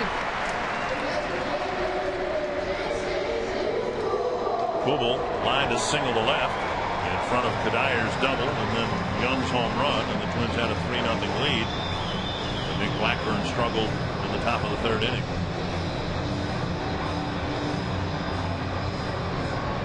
You look at the Indian rotation right now, and it's Laffey and it's Carmona. They hope to have Jake Westbrook back next year, but they may find themselves in the same situation the Twins have been in this year, where they need the veteran guy, the Carl Pavano guy that they had with them this year. Yeah, they hope, you know, Westbrook is recovering from that Tommy John surgery. They hope that he comes back. He's had some major league success. He's also had some setbacks. They've shut him down for the rest of this year. Shopping's going to go talk to Laffey right now about that breaking ball. He's starting that breaking ball over the plate, and it's breaking down and away. He has that type of sweeping breaking ball. He can almost start at a left-handed hitter's belt area. And the left-hander's hitting only .224 coming into the ball game off of Laffey.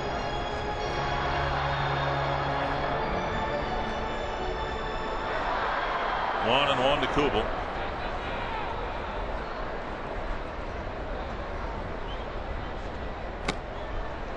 And he misses again. 2-1. The Twins hoping to string some things together here. Got a leadoff single in the 3rd, but then Cabrera bounced into a double play.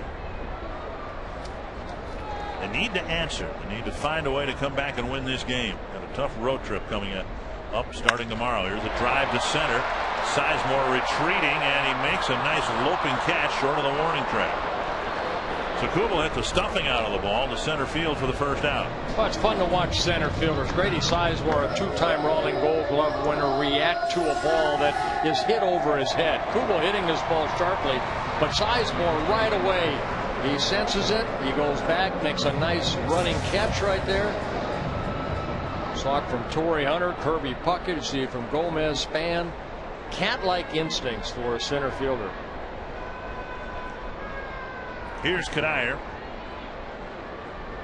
Delivered a ringing double into the left field corner right behind Kubel's single.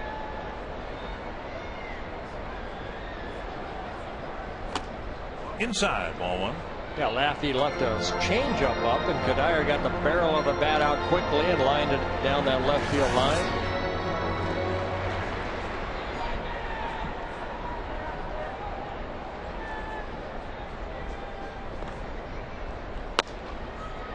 2-0. Trying to work Kadire in. Both first two pitches, inner half of the plate. You know, when Blackburn was in the midst of his struggles in the third inning, you were talking about how, you know, if a catcher sets up on the corner, don't miss the middle of the plate. Laffey's wobbled a little bit here, but he's kind of done, I think, what you were getting at, where Shopping is setting up on the corners and Laffey's missing off the plate rather than down the heart of the plate. Just to me, as a pitcher, former pitcher, when I fall behind on a guy, a count, especially a guy like Kadire that can turn on an inside fastball, I want to establish that pitch right there, down and away, even though that ball is high. That to me is the hardest pitch to hit for any hitter, whether it be a right-hander or left-hander, is that pitch down and away. And Laffey right now fighting his control. Second walk of the inning. But he has been the best pitcher for the Indians over his last three outings right there. 4 earned runs against the Angels in a loss, but he came into this ball game 14 2/3 innings of shutout baseball. I think the Twins felt they kind of let David Huff off the hook early in the ball game last night, and now a couple of walks by Laffey get Creedy to the plate. Want to make him pay for his wildness here in the fourth. Ball one. He's having trouble hitting both sides of the plate right now. That's always to me, that was my escape, plan. If everything else failed, if I had trouble with a breaking ball or a changeup or whatever, I always went back down and away. That's the pitch I wanted. Outer half of the plate, down and away. 1-1. That's the only pitch actually I wanted to have control of coming out of the bullpen. I didn't care about the curveball as a starter because you have time to work on that during the ball game. But as a pitcher, that fastball down and away. And that rolls away from the catcher. So now 2 runners in scoring position for Creedy. A 2-1 count. Well, Shopping's been a man fighting bees back there at times, and pitchers missing in and out and up and away. And kind of short on that breaking ball right there, and that's off the glove of Shopping. Should be a pass ball, I would think. Give him a pass ball. Again, a lot of times when a catcher's sitting down and away and the ball ends up inside, you have a split second to try to get that glove on it and hit the top of the glove. And got away from Shopping. Now a hit to the outfield could cut Cleveland's lead in half. 3-1 with Young on deck.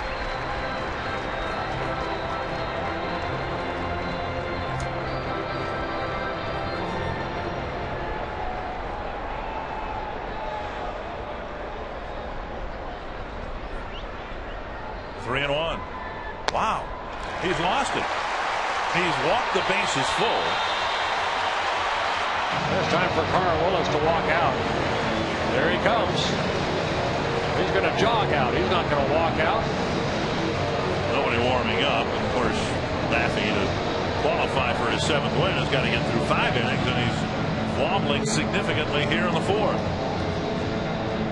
I was a pitching coach for the Dutch team in a WBC. I went out there and always wanted to be mic'd because they would censor the whole thing. I would be saying some things right now that they would go bleep, beep, beep, beep, beep, beep, beep. You have a 7-3 lead. Well, now, when you went out to the mound or through your whole experience, did you speak English with everybody? Oh, yes. Yeah. Well, the Dutch, yes. That's it's kind of their second tongue in Holland. Also Aruba and Curacao. Well, yeah, how could you blame the pitching coach just for what's happened here in this inning? Oh, let him go. Well, here's Delman Young. He had a 2-run home run to center field, and you said it was his first home run with a man on base. Yep. This would be a good time for a second home run with man on base. Would. See if he takes a pitch here. Laffey's walked 3 men in the inning and given up a line drive out to deep center. And Delman has never had a grand slam at the major league level. The Twins would take a base hit. First pitch fouled over the Cleveland on deck circle.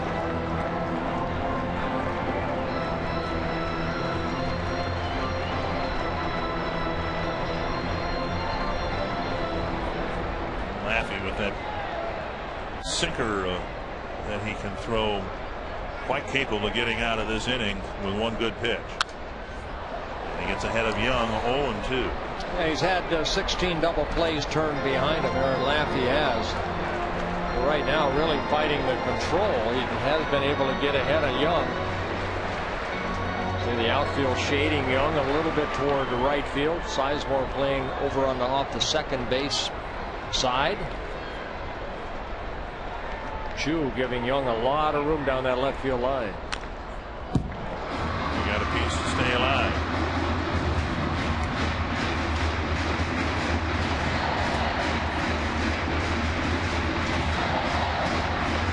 He represents the tying run. And the Twins would love nothing more than to come back with a big inning on the Indians after their 6-run third. 2 strikes. Hook foul, off-speed pitch, and Young was out in front. Yeah, that breaking ball just kind of kept riding in on Young, and all he could do was hook it foul.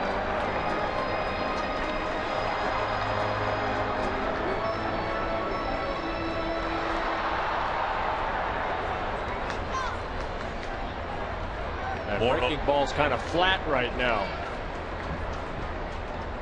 Another 0-2. And now a ball.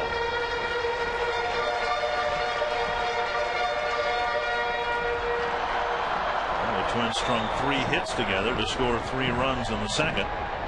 Now Laffey's given them 3 walks.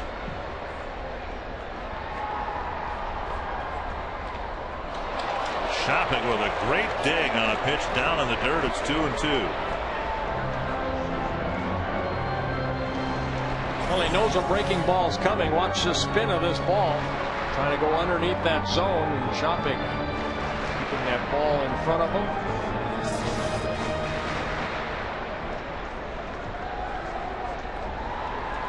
Now 2-2.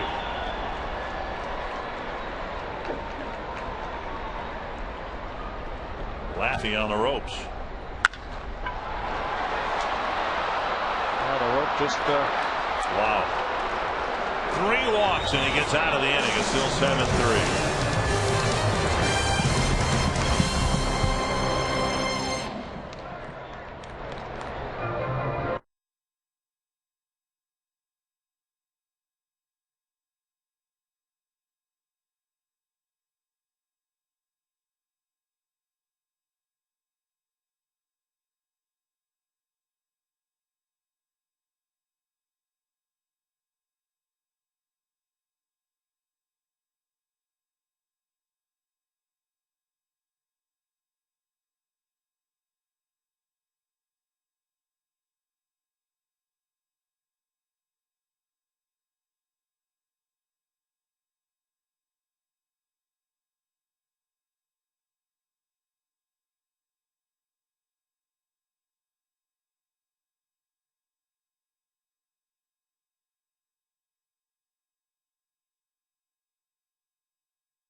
At the Metrodome, final game of the homestand, and it got off to a good start, but right now the Indians have a 7-3 lead. We're glad you're with us for Twins baseball on My 29. Bert and Dick with you from the Metrodome.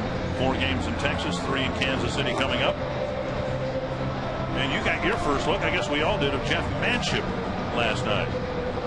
Yeah, Manship needed only 9 pitches in the 9th inning to retire the Indians 1-2-3. He struck out Chu in his first major league batter he faced. He struck him out. So Manship just getting called up from AAA Rochester, originally signed by the Twins back in 2006 out of the University of Notre Dame. 14th round pick. In AAA, he made 21 starts. He won 10 games, lost 6, a 3.86 ERA. Worked 126 innings, 37 walks, 75 strikeouts. And his family here told me the other day they were going to leave on Sunday. I don't know if it's Sunday night, but they did get a chance to see him pitch yesterday down and in ball one. Hafner has struck out twice against 2 different pitchers, and now he'll face a third.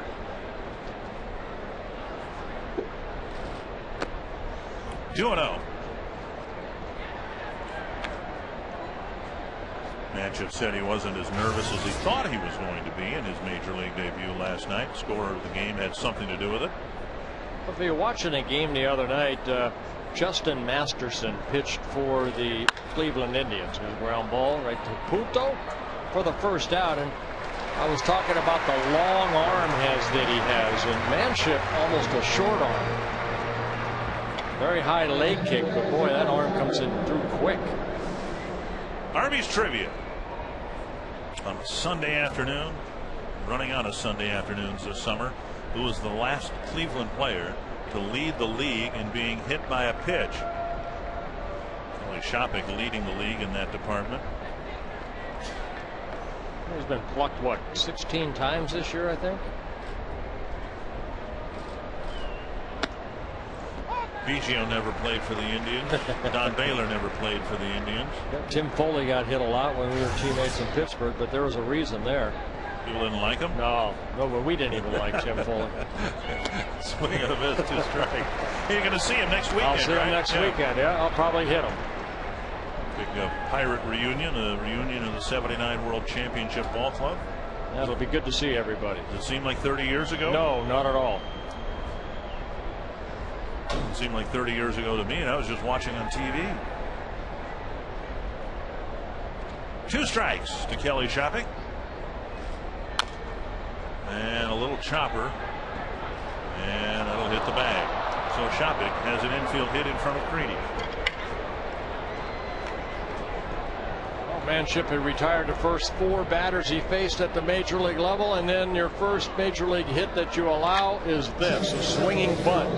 Really nothing Joe Creedy can do is hope that it does go foul, but it hits the middle of the bag.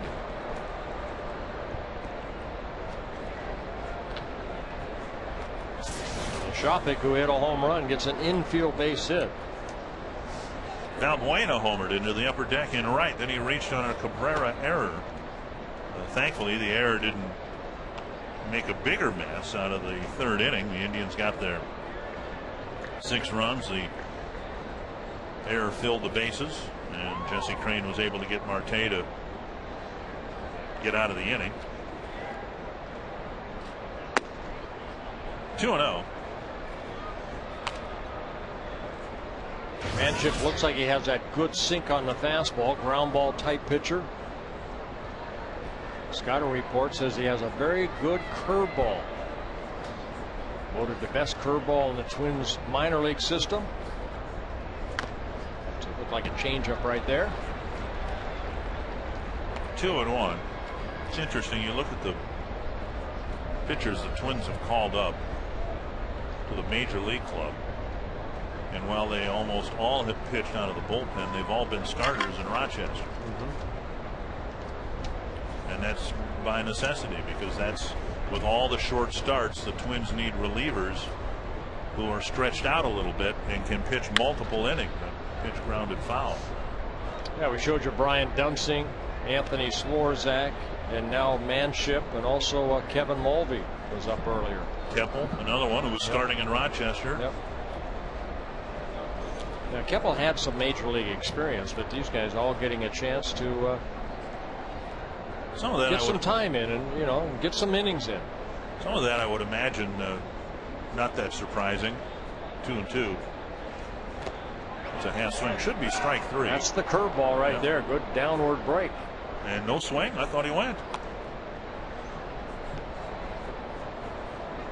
Valbuena held up. Take a look at this curveball right here, straight over the top. Quick bite on that curveball. I'll give him credit for that. Wally Bell, the third base umpire, saying he did not go. 3-2 to Valbuena. Shopik stays put and the pitch chop foul. Many times it seems to me that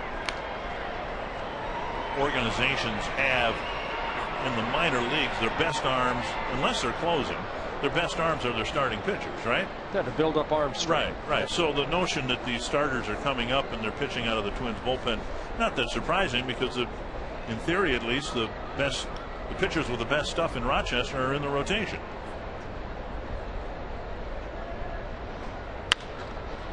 Morneau gets the force at second. The return throw, very nicely done. And Manship has a nice fifth inning with just 3 batters faced.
Will lead things off against Aaron Laffey, who, my goodness, 3 walks in the 4th inning and a lineout, and he got a huge double play, 2nd inning in a row where he's gotten a double play grounder.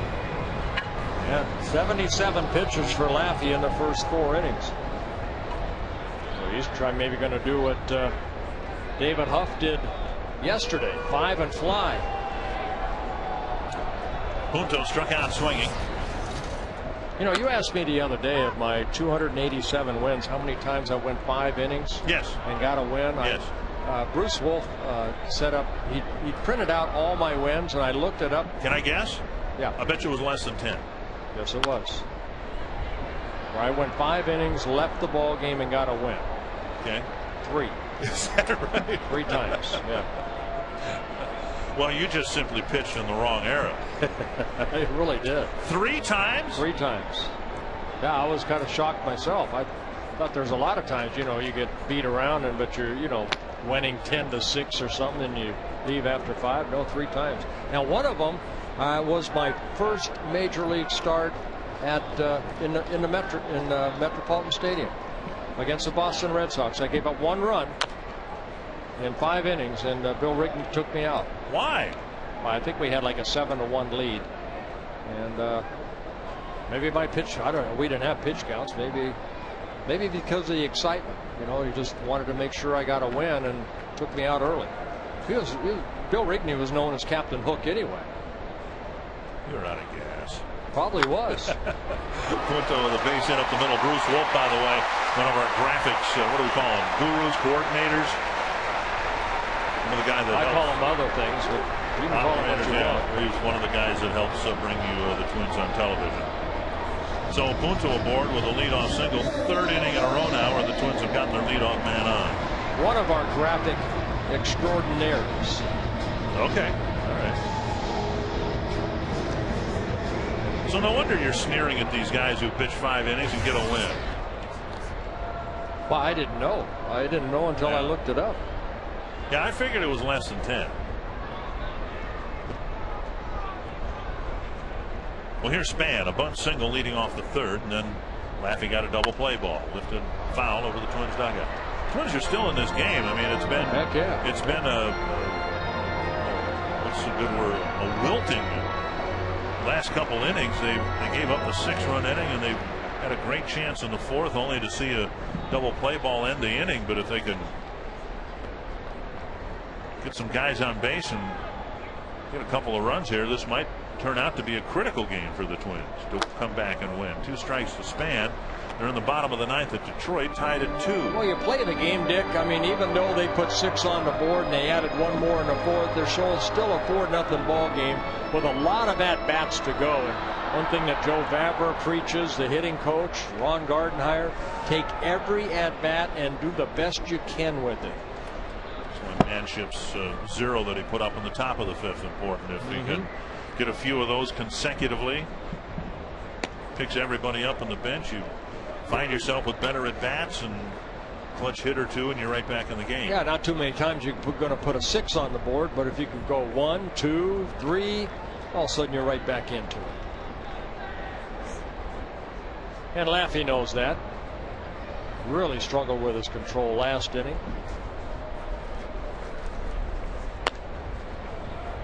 And now 2-2.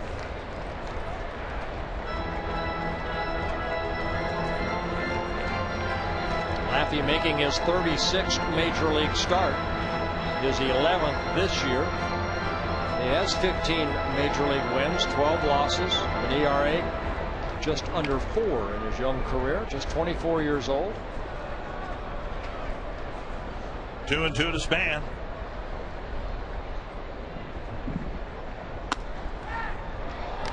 And just back safely is Punto. Pitch nearly called a strike. It's a full count, and with nobody out, we'll see if Punto takes off here. Shopik had every intention right there to do exactly what he did, and that's to let his first baseman know that he's coming and throwing behind the runner if that ball, which it was, on the inner half of the plate. Punto trying to get a good lead, dives back safely. I'm surprised more catchers don't do that. It's a 90-foot throw. I mean, there doesn't seem to be a whole lot of risk. Unless you throw it down the right field line, then you'll never do it again. But at 90 feet, I mean.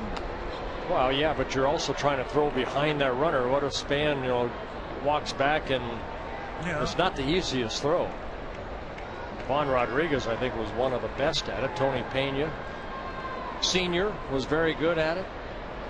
3-2 to Span. Popped up. And it's the shortstop Cabrera with the catch in the first out. We'll bring up Orlando Cabrera. Well, we saw the St. Louis Cardinals, Molina, whichever one it is. Yadier, I believe. Yadier, yeah, he did it really well too. Well, Tony Pena threw to second to pick off Ken Herbeck in game 6 or 7 of the '87 World Series. Benito Santiago was a catcher that had a great arm.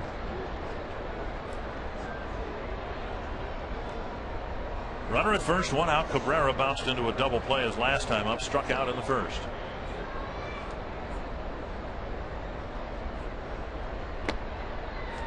Down and in, ball 1. Manny Sanguillen, when he was with the Pirates with us, he did that. Who I saw had a great arm with Johnny Bench. My goodness, could he throw that baseball? And you saw him in his prime, right? Yes. I mean, you had to pitch against him. Drive to right center field, hit pretty well. But Sizemore has it covered, out number 2. So 2 away, and that'll bring up Mauer.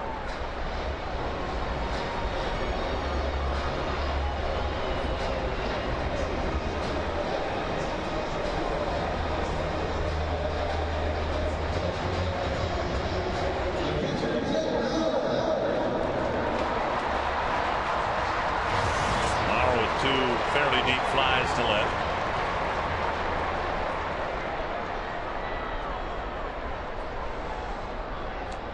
We hope he can do it. Wouldn't that be something? After homestands like that, you begin to wonder maybe he can do it. Hey, he's 0 for 2. What's wrong with Joe?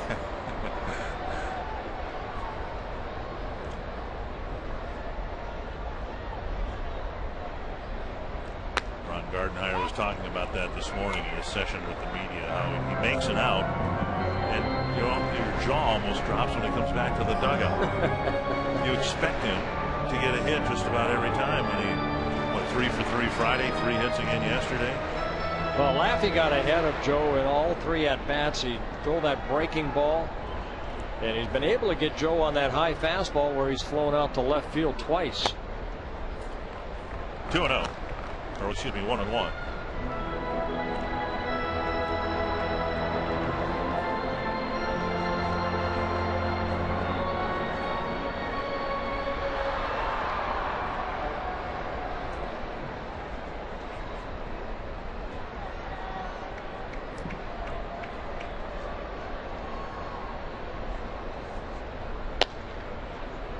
Just off the plate, very close, and it's 2-1 instead of 1-2. Joe Mauer, you go way back to 2004, got his first major league hit against the Cleveland Indian organization, singled off of Rafael Betancourt. Betancourt now with the Colorado Rockies. Punto goes. Mauer with a big swing and a foul. 2-2.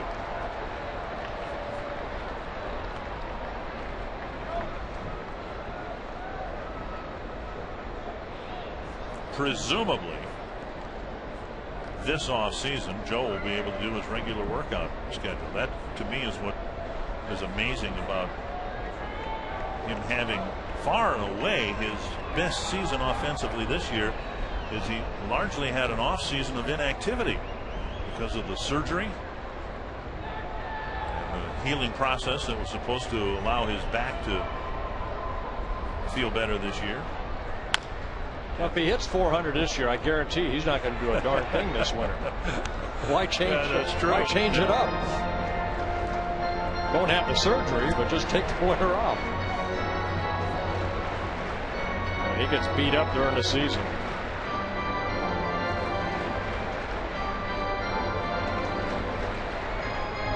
Two and two. Mauer. Mariners are underway at home against the Yankees.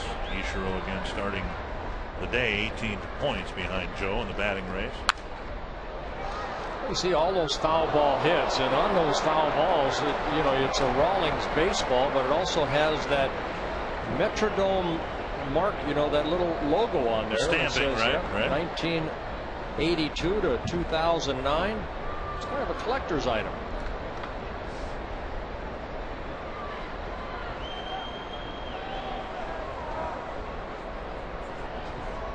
Laffey again on 2 and 2. He needs to get one more out here to complete 5 innings and qualify for a win.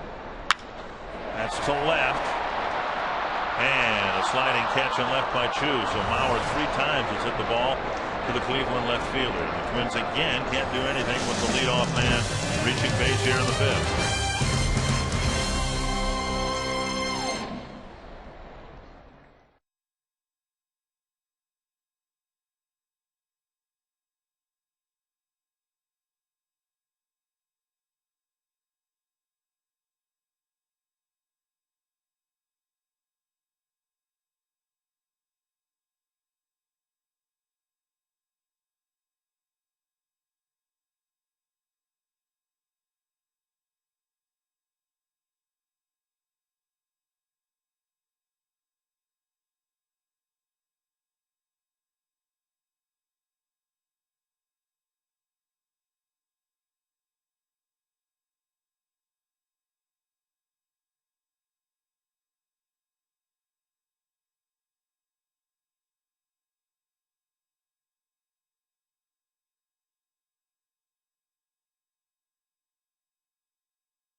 full-time pitcher up here, but necessity is the mother of invention. Isn't that the old saying? And the Twins have had some injuries, some ineffective pitching up here. So Manship, the latest to get a look.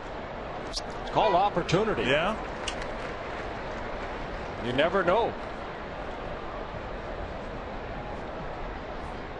One strike to Marte. And hit hard, but foul.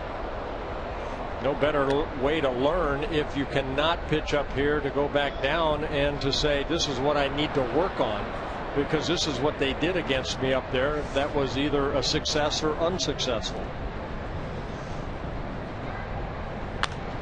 And a breaking ball and a pop up right side. Morneau lets Punto handle it. One away. Well, I was talking about that baseball that's a souvenir, and there's a closer look at that logo right there. The HHH, Hubert H. Humphrey Metrodome from 1982 to 2009. 28 years of great baseball here at the Metrodome. Twins are bringing back a lot of people. Members of the all Metrodome team. Most of them are coming back for that last weekend. Some other notables will be invited to be here for a part of the celebration. 1-0 to Sizemore.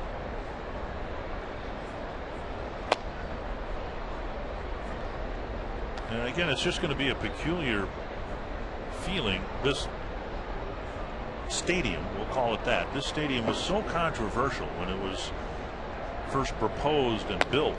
Good change up there. And the controversy ebbed and flowed, I suppose, over time. But well, it won't be long, and we won't be in here anymore. A lot of exciting moments here. 2-1 to Grady Sizemore.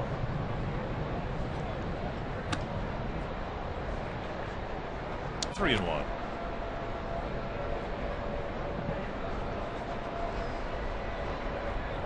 Sizemore with a home run and a double after striking out looking to start the game. Tapped foul, 3-2.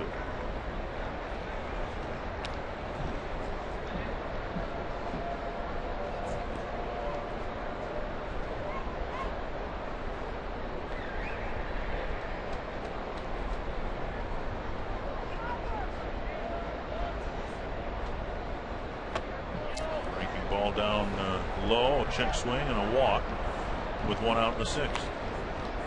This copyrighted telecast presented by the authority of the Minnesota Twins. It may not be reproduced or retransmitted in any form, and the accounts and descriptions of this game may not be disseminated without the express written consent of the Minnesota Twins LLC. I need a card for that. The Schmelz Country's side Volkswagen Saab thing, you didn't need a card for that? No, I had written it down, and then Jim Pellinger put that card in front of me, and the first top of the inning was Saab, the bottom of Volkswagen, and I messed it up. Schmelz, I'm sorry. Jamie Carroll. Down and away, ball one. And the top of the 10th at Comerica Park, tied at 2 between Kansas City and Detroit.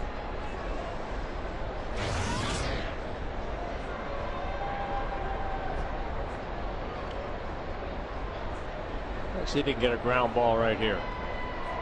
Runner goes, pitches inside. Mauer's throw, not in time. Yeah, Sizemore got a great jump right there. Joe has an outstanding arm, but Sizemore, he stole that off of Manship.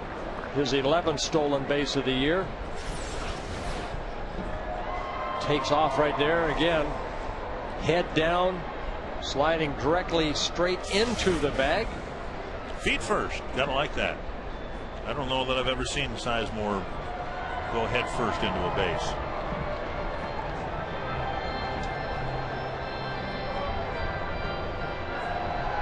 Two and 0. Joe Mauer go out to talk to Manship right there, just to remind him with a runner at second base what sign they're using, what the sequence will be. Maybe the first sign after 2, maybe the first place he touches.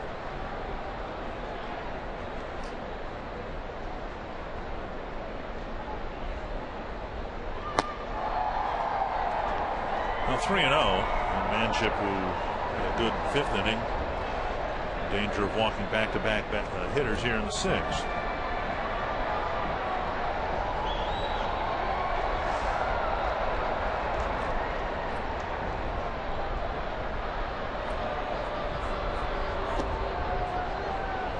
With a breaking ball right there, and I think he crossed Joe up.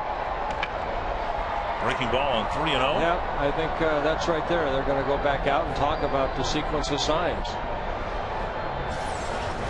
What's your reaction to Joe right here? Now he's sitting pretty much down the middle of the plate. Give me a good fastball, and Joe able to catch that breaking ball. Now Rick Anderson, the pitching coach, is going to come out.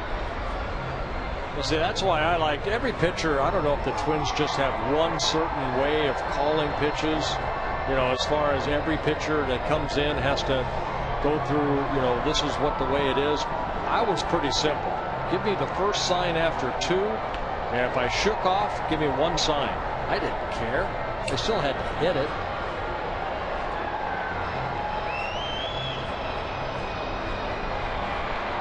There were some teams out there that would try to steal the sign from the catcher and then relay it to the hitter. Runners at second base. The Milwaukee Brewers were great at that. Ted Simmons, Paul Molitor, and Robin Young. And one of the reasons you guys got into a little skirmish with them once. Yep. And also when I was with Cleveland, Joe Carter was very good at it. He would relay the sign over to Brooke Jacoby or Brett Butler.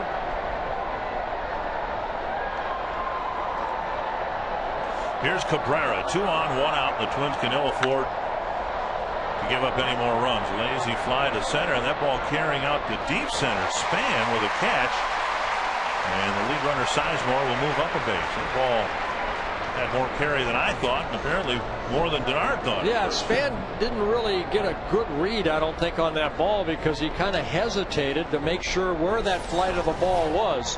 But once he took that route, now he has to go straight back, able to catch it for the second out.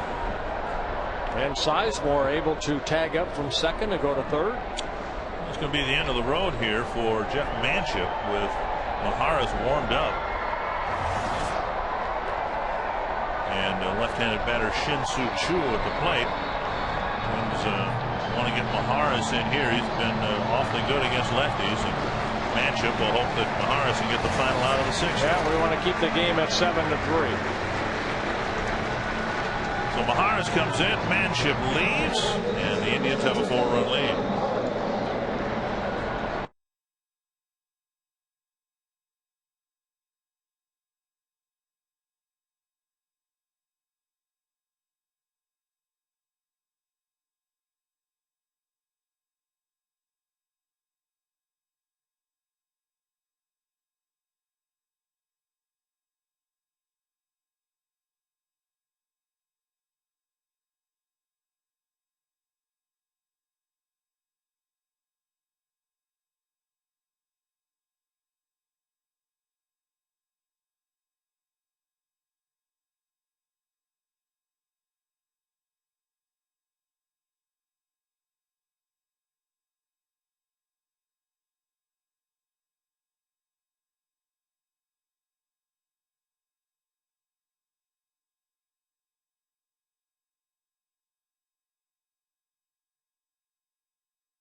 Gango family's here.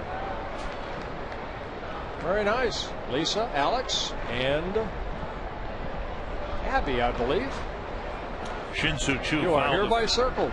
Choo fouled the first pitch off. 1st and 3rd, 2 away. With Maharas needing to get a big out here. And there's the outside corner 0-2.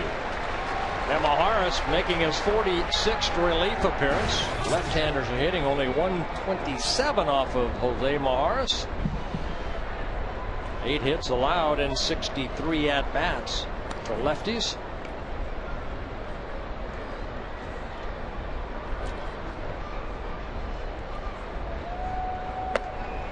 More at stake here than just a couple of runners aboard. The Twins are on the fringes of this game already, down by 4. Kansas City's just scored a run in the top of the 10th. They lead Detroit 3-2. Joaquin Soria is going to try to pin it down for the Royals. And if that score holds, the Twins would have a chance, if they can come back here, to get back to 5 games. 2 big runners that Maharis hopes to leave on the bases here in the 6th inning.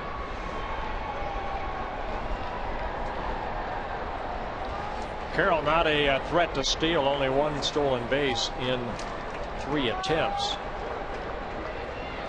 Maharis has been lights out against lefties, giving up just a 127 batting average.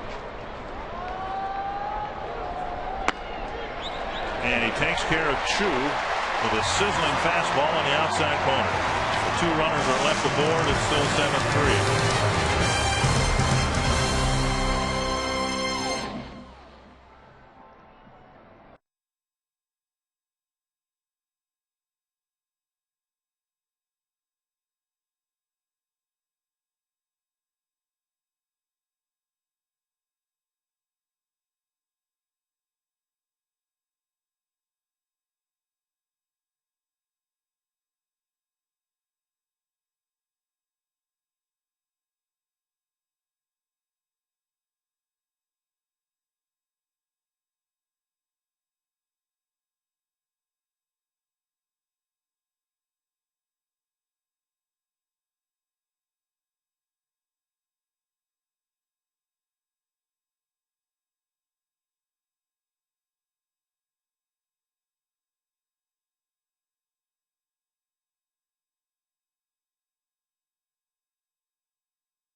The FS North family, you cannot participate. You see Joe Smith warming up in the bullpen as Laffey is starting his 6th inning of work with 97 pitches thrown. Well, I don't know why that has anything to do with it. If I'm at a game and if I bring a Circle Me Burke sign, I ought to be as eligible as anybody else to win the scratch. Do you think that if you're sitting out there, I would circle you? Think about it. What if I came disguised? If I had like a cap pulled down and some sunglasses and a fake Don't mustache? you usually do that when you come here so people don't bother you? They don't bother me anyway. Oh. They leave me alone pretty much. Well, 1 strike to Morneau. It's the middle of the Twins lineup trying to get something done here, and that's a high fly to left, and the Twins have kept Chu busy. And Chu might have lost that for a while, but he found it at the last instant to make the catch. Oh, Aaron Laffey, Twins had opportunities to kind of get closer in this ball game in the 2nd inning.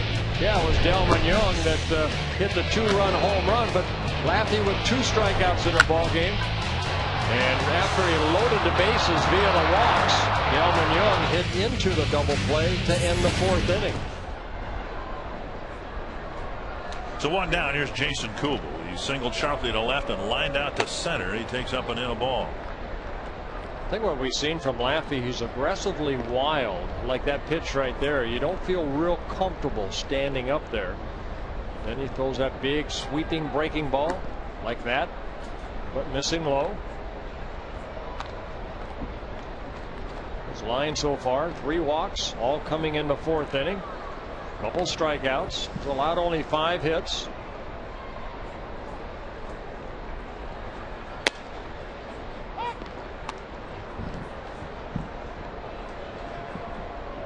Does not hurt to be aggressively wild, and I think that's what I talked to Rick Anderson about Anthony Swarzak, and that's one thing I think we saw him when he first came up. He was kind of all over the place, but he'd been able to hit that spot with his fastball, where now, you know, Rick Anderson just feels like over his last 3 starts, he's just trying to be a little bit too fine.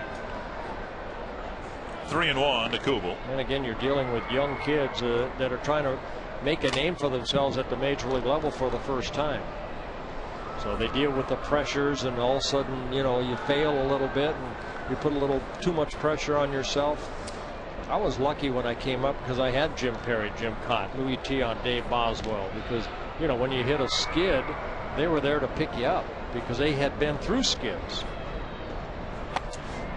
Kubel will draw a walk. You talk about the veteran pitchers, but I think back to that team in 1970. There were veteran players in the lineup too. You had, well, Allison was still around. I think that was his last year, right? But Oliva and Killebrew, Carew was established. Tony Oliva. And so you had a veteran lineup, and you were the odd guy out. You've been called the odd guy many times, but you were the odd guy out. You were just a fresh-faced teenager in the middle of a veteran clubhouse. And I thank them all for helping me mature, if I ever have. I don't want to. Toys R Us kid.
On. Oh, new pitcher for the Cleveland Indians. It'll be Joe Smith. Yeah, sure, that's your name. I was talking to Dick Stockton yesterday about this guy's name right here, Joe Smith, having some fun with it. Sidearm type of pitcher. Smith worked in yesterday's ballgame. 1 2/3 innings of shutout baseball. They had 1 strikeout.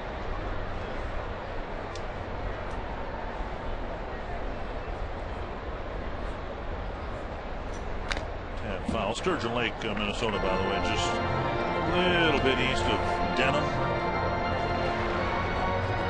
and south and east of Ronald, Minnesota. Rutledge, Willow River in the vicinity. Joe Smith, still a youngster, 82 appearances for the Mets last year out of their bullpen. Came over in the Franklin Gutierrez trade. 2 strikes. And inside. You look at the Cleveland relief pitchers, and obviously it's not been a smooth ride for them. They've had some tough times, but within that, there are guys like Smith that have kept the ball in the ballpark. He's got a little funk to his delivery, an unusual delivery to the plate, side armor, and you see the good sink on that pitch right there. He missed about a month on a disablist with some rotator cuff problems, some strain in that right shoulder area. Very durable last year for the Mets. Indians have given up the second most bullpen home runs of the season, but can't blame Smith for that. He's just given up a couple. Well, they've gone through 28 different pitchers. The Cleveland Indians have. Another pitch inside, and Kadire pounds it foul. Joaquin Soria got the win. He pitched 2 innings for the Royals. They got an unearned run against the Tigers and Fernando Rodney in the 10th. So they won 1 out of 3 in Detroit. And a sweeping breaking ball strikes out Kadire, out number 2. Sinkers down and in, and then that frisbee breaking away from a right-handed ball just keeps spinning right there. And one of those swings where your heart's in it, but the other part is not quite in it. Creedy drove in a run with a ground ball in the second, and then walked to fill the bases in the fourth.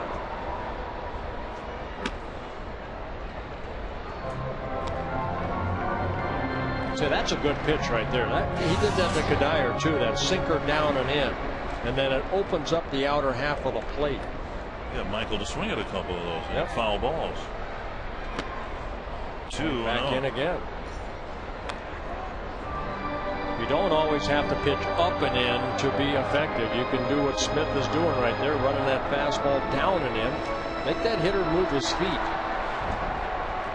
Again, your bread and butter is outer half of the plate. That's where Shopik's going to sit right there. Ouch. And Creedy will have to try to walk that off.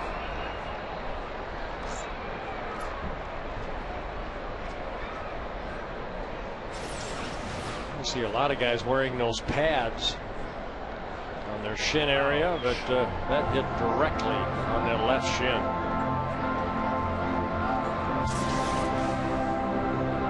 That's what Alexi Casilla did.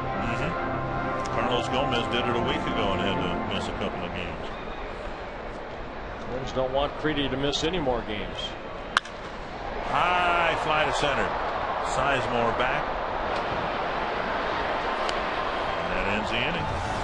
On to the 7th with the Twins down by 4.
Ooh.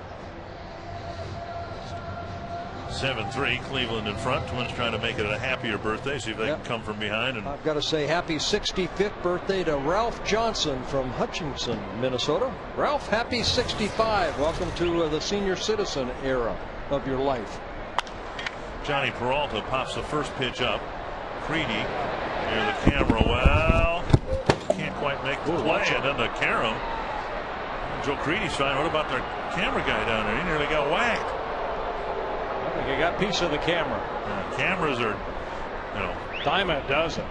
10 million. Only one Joe Freedy. Yeah. Watch the camera right there, and the ball hit off the camera. Everybody's okay. 1 strike to Peralta. And now a ball.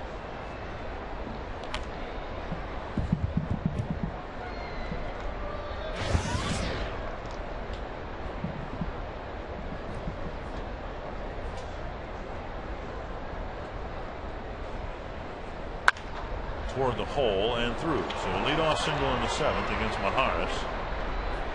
And we'll bring up Hafner. Yeah, left-handers came in. Maharis has had good luck against lefties, but right-handers coming in hitting .302 off of Maharis. And Peralta gets his 2nd hit of the ball game. Our Arby's trivia question: the last Cleveland player to lead the league in being hit by a pitch. Travis Hafner. Vic Davalillo. It was Travis Hafner. Okay. It's a good guess, only because he was up and he said, let's do it now real quick. Another win for the booth. Thank you for the hit, guys. Oh, they ought to turn 2 here, don't you think? And Cabrera goes to the bag and takes care of it himself. Awareness of who the runner was, but it was still a close play. It was really the best play to do right there, because Nick Punto would have had to make an off-balance throw and may not have been able to get Hafner, even though he doesn't get down the line the quickest. But Maharis maybe got a piece of it. I don't think so, but right there. Now, if he flips that to Nick Punto, you saw Nick Punto running, almost to third base right there. Kelly Shopik, the hitter, he's reached all 3 times. Started the Cleveland comeback and their 6-run 3rd inning with a first pitch home run deep down the left field line.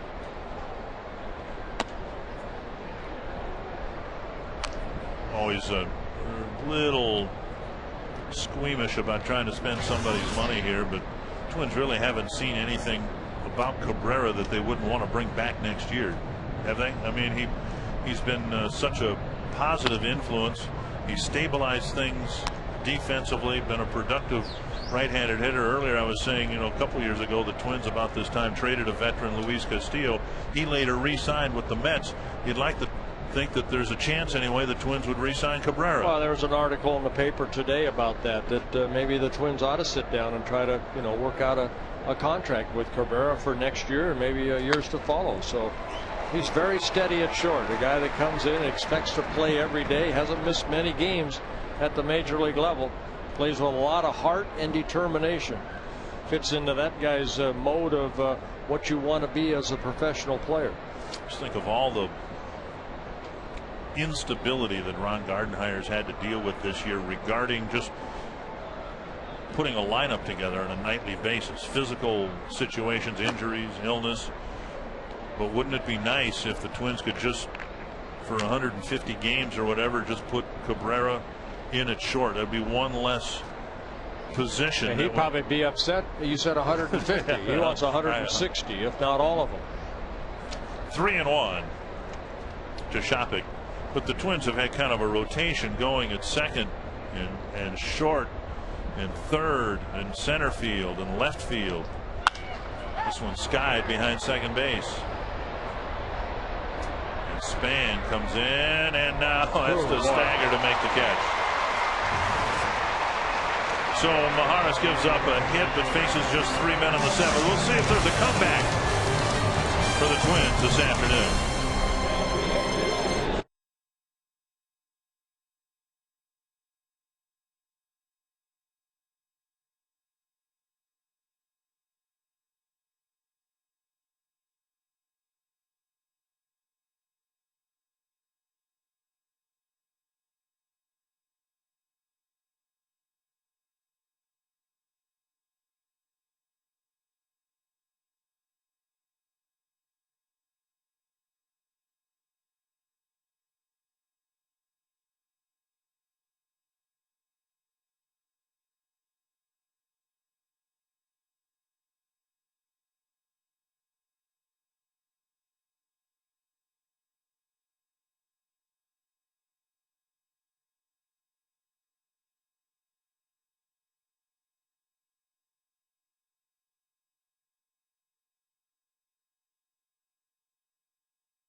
Valbuena, back-to-back home runs. Later in the inning, Grady Sizemore, a 2-run home run, and the Indians able to put 6 on the board in the top of the third. They added 1 more in the fourth for the 7-3 lead. And the Twins have had some opportunities since, haven't been able to break through.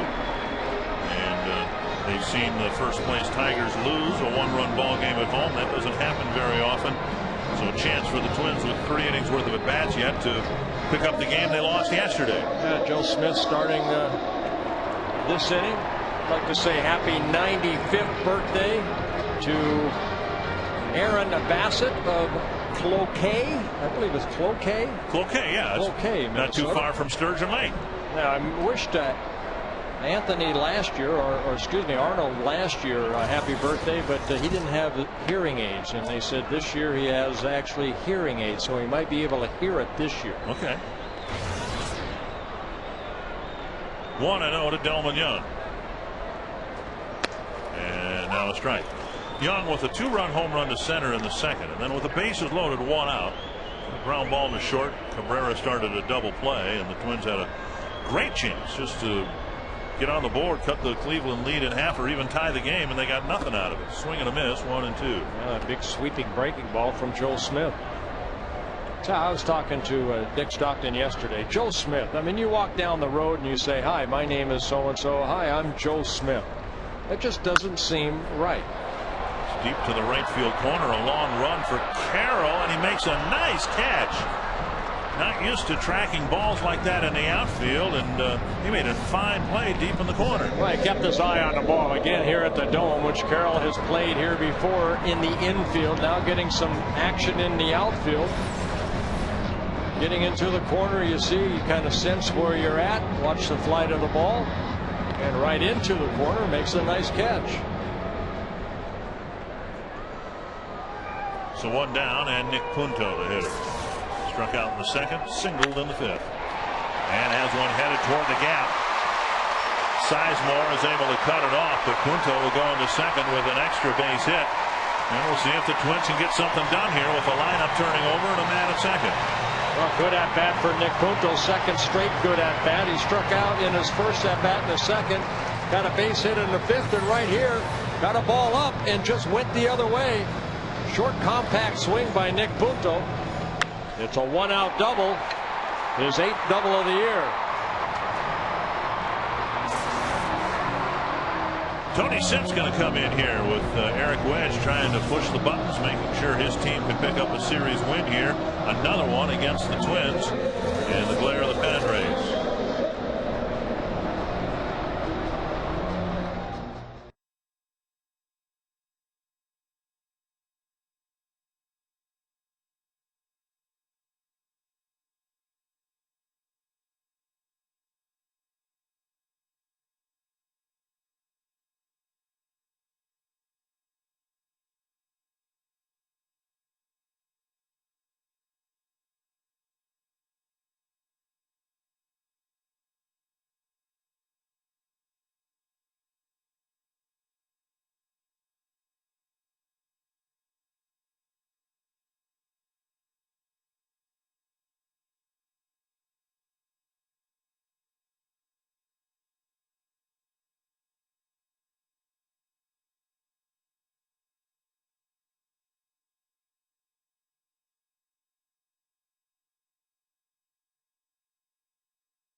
For the Twins to come back and maybe win this ball game. They'll try to do it against a guy who's been pretty tough against them. Well, 25 strikeouts in 22 1/3 innings. Tony Sipp making his 29th relief appearance, his 3rd stint this season with the Indians.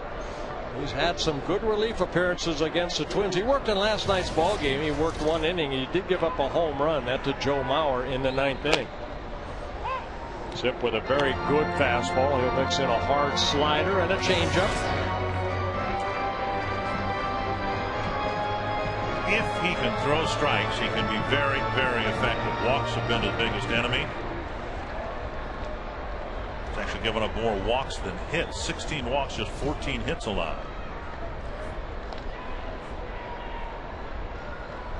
Check swing, 1-1. That's the hard slider right there. Zip, 26 years old, signed by the Indians back in 2004 out of Clemson University. Getting his first taste this season at the major league level. Sip, taste. Yep, I got it. very good. 1-1.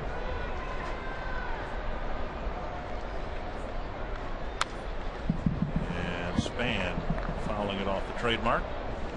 1-2.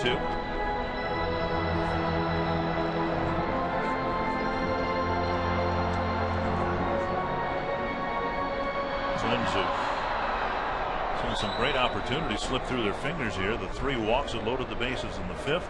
They had the leadoff man on in 3 innings in a row and weren't able to get anything done. Now a 1-out double by Punto.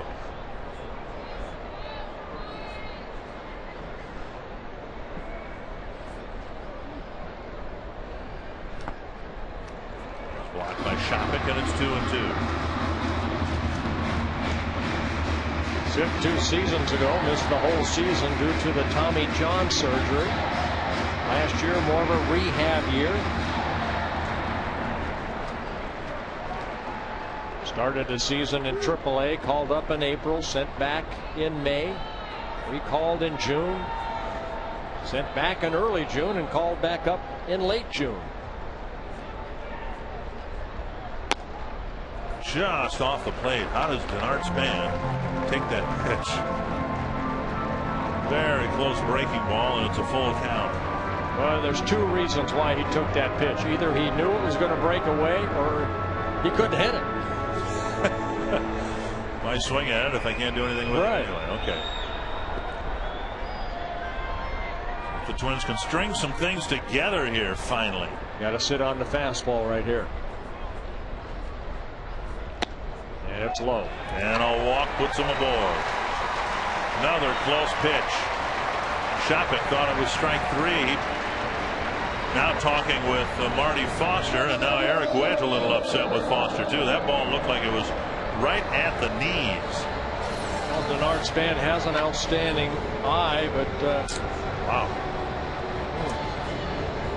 Well, it's where it crosses the plate, not where Shopik catches it. And looked like it had the height over the right knee of Span. Suddenly a big at bat here now. Cabrera at the plate. Mauer and Morneau lined up behind him.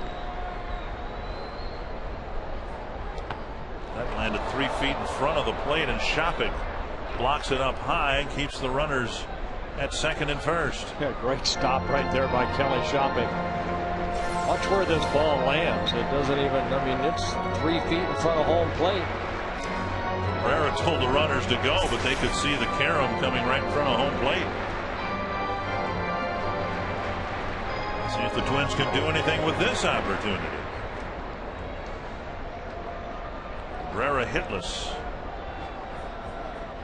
in the ball game today.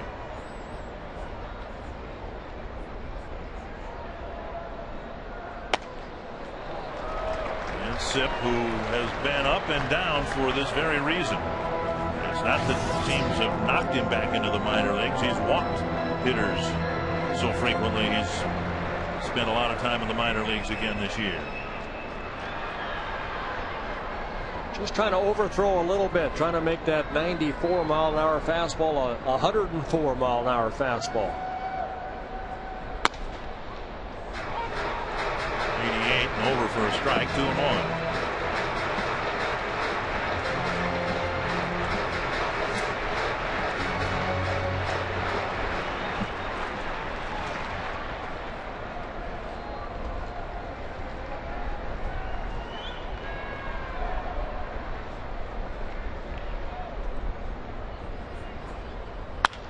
Grounded. Shortstop. Another double play. Barry White bailed out in the first base coach's box, and Sip pitches out of trouble, and the Twins ground into another inning-ending double play. And the third double play.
Featuring the Blizzard of the Month, Girl Scouts Thin Mint Cookie. Well, a frustrating game again for the Twins. They had a 3-0 lead, and the Indians were able to string things together and put a 6-run inning together, but the Twins have been stymied with too many double play balls. Yeah, 3 double play balls off the bat of the Minnesota Twins and 2 off of the Indians. 5 double plays turned in this ball game so far. Matt Guerrero coming out to work the 8th inning. Twins haven't really been able to use that right combination on this homestand, and that's being Matt Guerrero pitches the 8th, Joe Nathan the 9th to get a save. Nathan has not had a save yet in the month of August. Had 3 of them in the Chicago series, right, in the last homestand.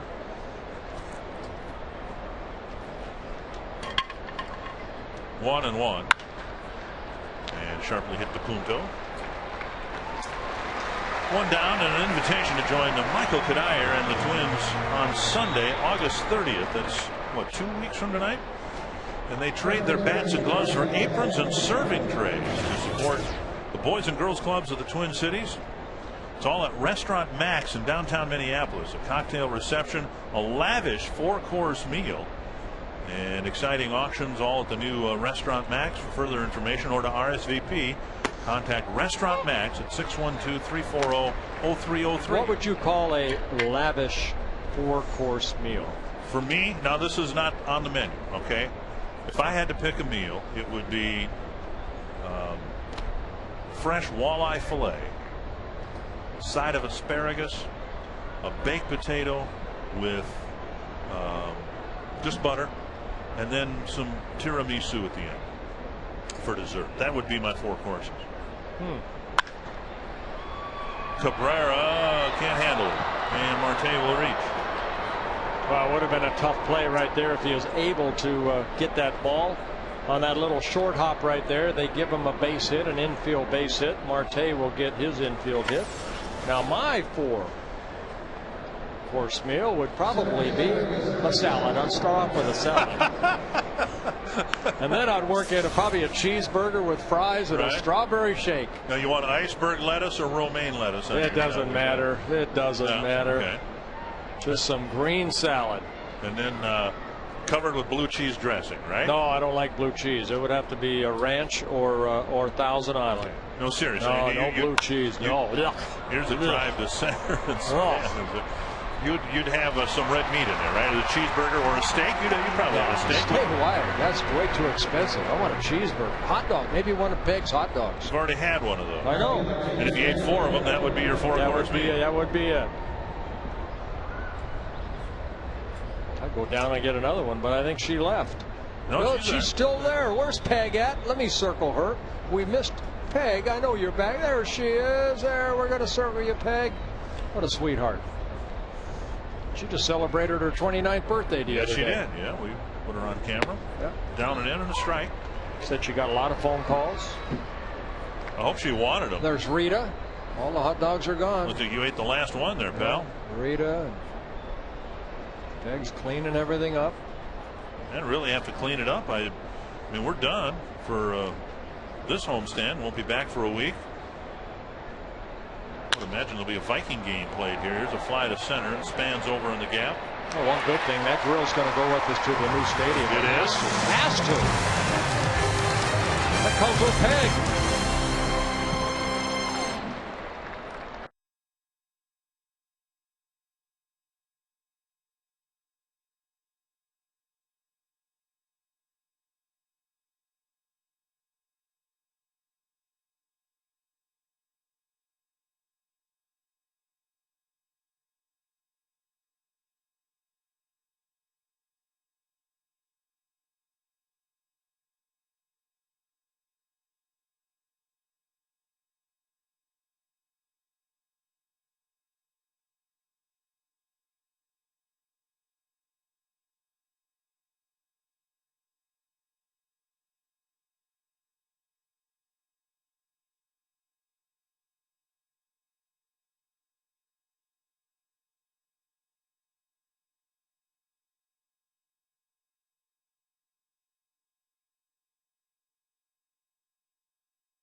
Sit walked the left-hander he faced in the 7th span, and then got the right-hander Cabrera to hit into a double play ball. Mauer hitless. He's hit 2 fairly deep flies and a liner to left field.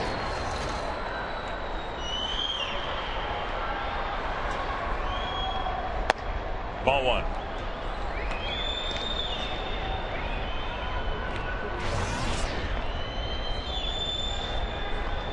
For 3, and Mauer's batting average has dropped 3 points.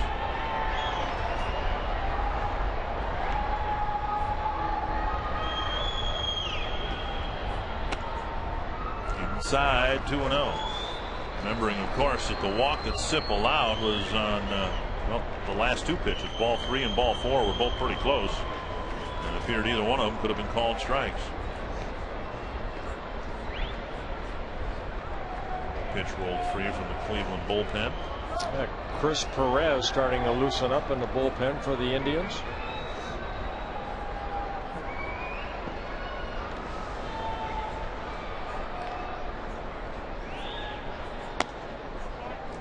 Three and 0.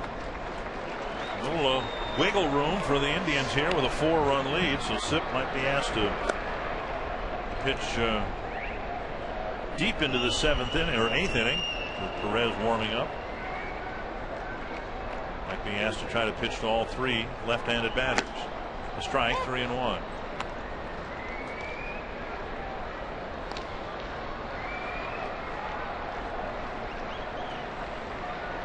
Nathan warming up. Twins haven't been able to give him a save opportunity. He'll probably get the 9th inning regardless. Well, Joe's sitting on a fastball right here. See if he does anything with it. Hit a home run against Sip yesterday, and now a foul ball.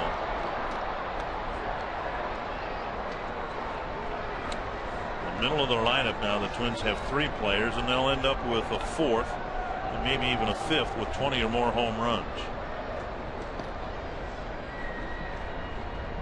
Morneau got there first. Mauer, Kubel on Friday. Kadire with 19, Creedy with 15. And that'll die in right field. He just likes Chu. He just keeps hitting the ball to Chu. Wherever he's at, he's going to hit it toward Chu. So Joe Mauer picks up his first hit. A leadoff single in the 8th. They got jams here a little bit, but Joe just fights it off and hits it in front of Chu in left field, or excuse me, right field.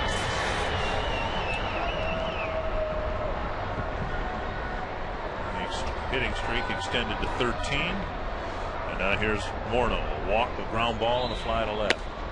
Strike covers the inside corner.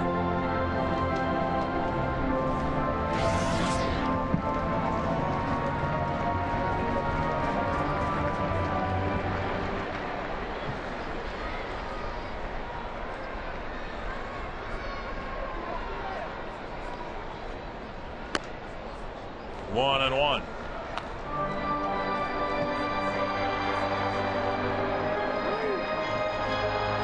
Got a leadoff single in the 3rd, didn't score. Leadoff walk in the 4th, didn't score. Leadoff single in the 5th, didn't score. Now, leadoff single in the 8th, and Morneau drills it to right, but it's going to hook foul.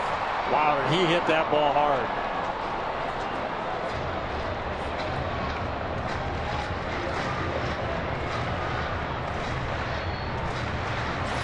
I think that might have been the breaking ball right there. Yeah, breaking ball. Did not take long to hook foul. Oh, where's Anthony when we need him? Anthony LaPanta in our Quest Twins Live pregame shows, usually stationed down there.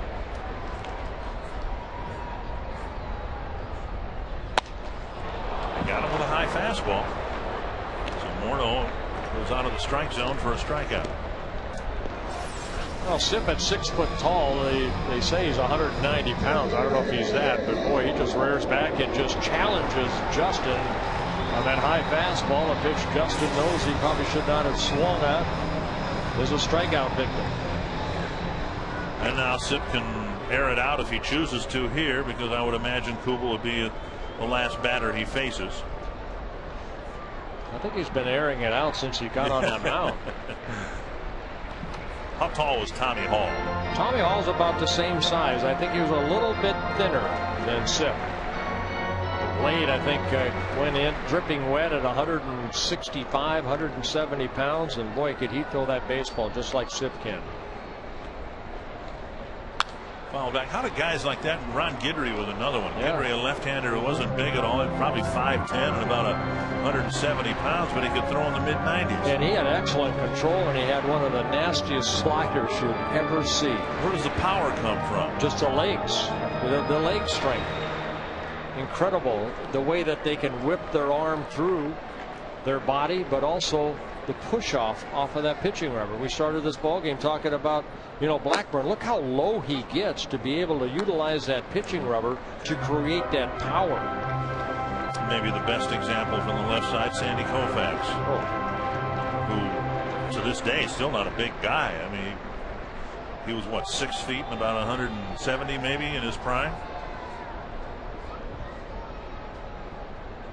I learned pitching watching Sandy Koufax, but again, they had that higher mound that would just drop. But watch how low he gets and puts all that right there. Watch him right there drive off.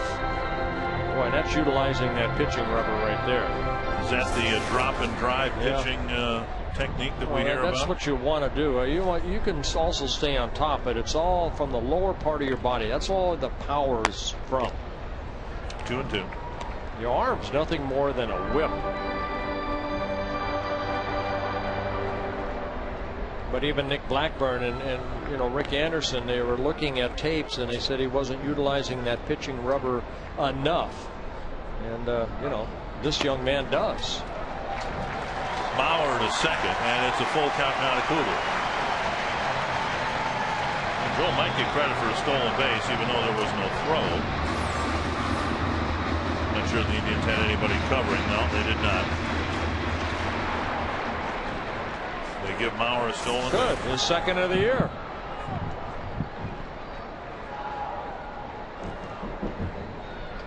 So now 3-2. Twins need base runners. Kubel will be glad to take a walk here. And instead, a little weak ground ball to second. Bauer to third, 2 away.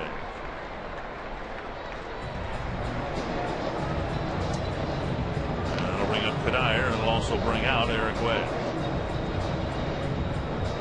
So Sipp faced 5 left-handed batters.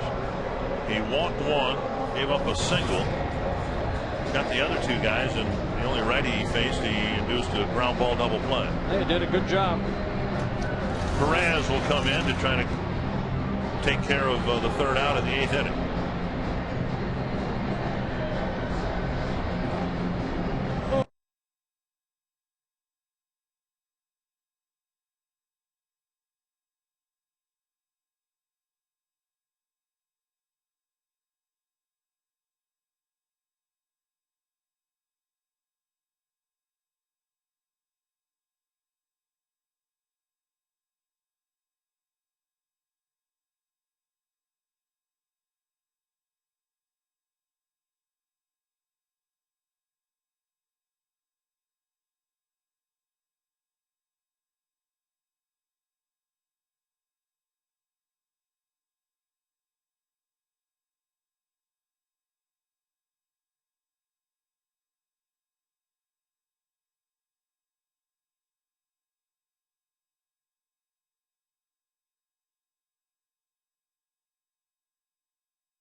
Michael Kadire will lead things off with 2 outs in the 8th inning against Chris Perez. And a fastball over for a strike.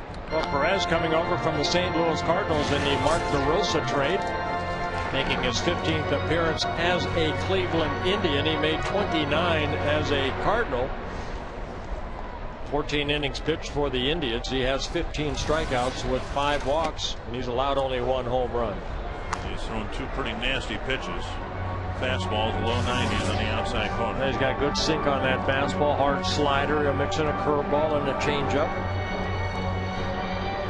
Another youngster that the Indians have in that bullpen, just 24 years old. Pop up right center field.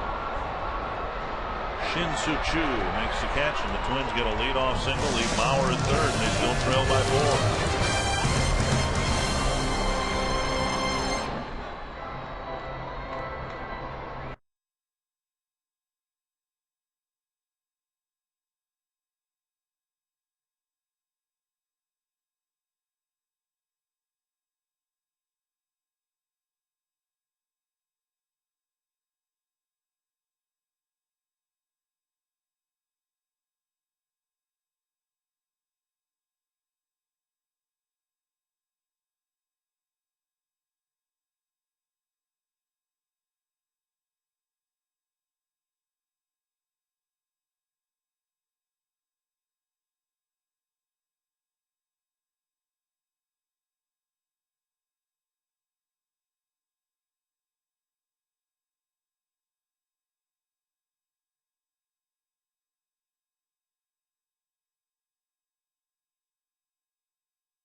Nathan coming into the game with the Twins trailing by 4.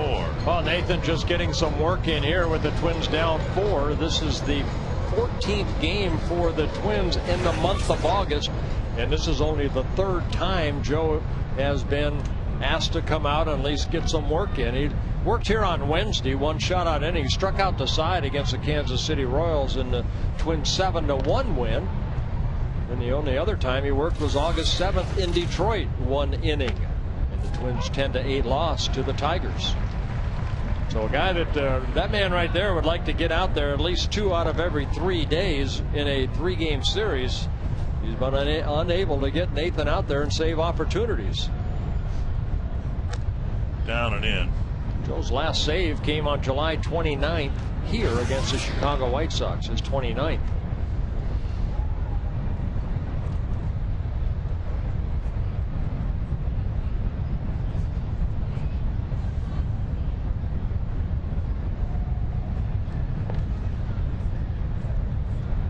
One and one to Cabrera. Tap foul. If the Twins lose this game, it will be their 11th loss since their sweep of the White Sox in late July. And in 9 of those 11 losses, they've allowed 7 or more runs. So it's clear that the skid that the Twins have hit is due largely to pitching. You know, it started in that Angels series. The Twins came into that series on a high, winning 4-3, 5-3, 3-2, and then losing 11-5, 11-6, and 13-4. And case can be made that they just haven't recovered since. Nonprofits all over Twins territory are using 2009 Twins games to raise money for their organization. You can receive tickets at a special discount and then resell them legally at face value and keep the difference. The potential's there to raise thousands of dollars. You can call 833-TWINS and ask about fundraising opportunities for your group. Cabrera gone. Here's Chu.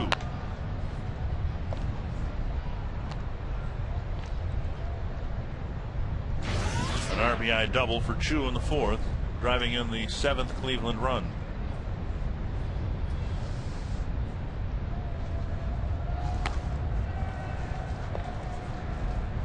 The Indians, after pretty much throwing in the towel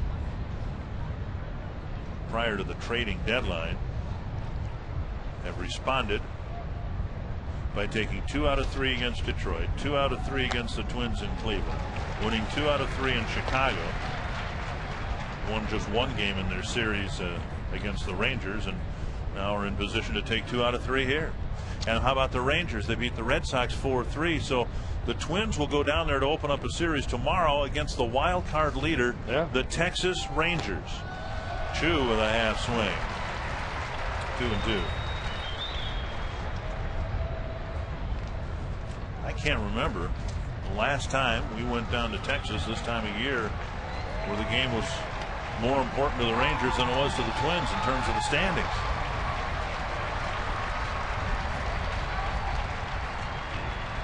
2-2. Lifted to left. Harmlessly, it appears, to Delman Young. 2 down. Well, you're talking about the Indians, their recent success. They've won 8 of their last 14 ball games coming into this game, and 14 of their last 23. Peralta with 2 outs in the 9th.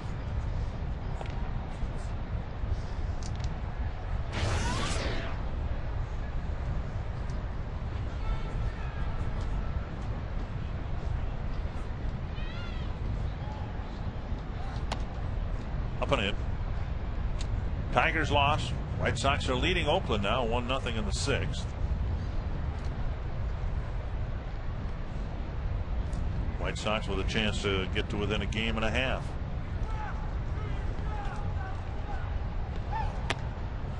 And Nathan drops a breaking ball over.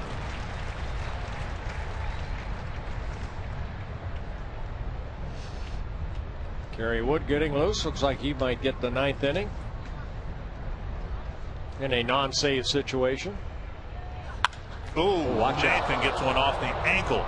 And it goes into right field, and he's walking it off, or trying to. A wicked liner. And he wants the ball, but they're going to be very careful with Nathan here, and if they need to go get another pitcher, they'll go do that. It just keeps walking around the mound.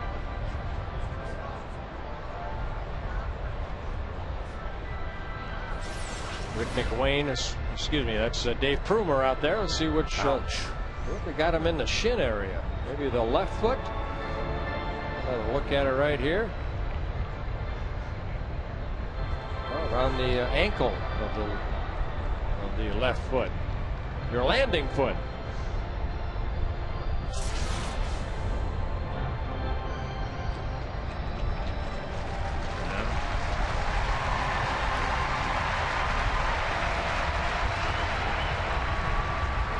He's kind of moving his right foot, so must have got his right foot. Well, Hiroki Kuroda of the Dodgers took one in the head last night. Right side of his head by a line drive.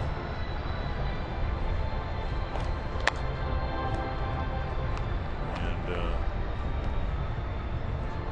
it appears that Kuroda is going to be okay, but what a frightening moment that was.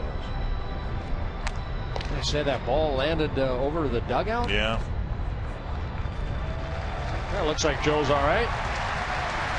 Kuroda's only symptom, they say today, was a mild headache. Wow.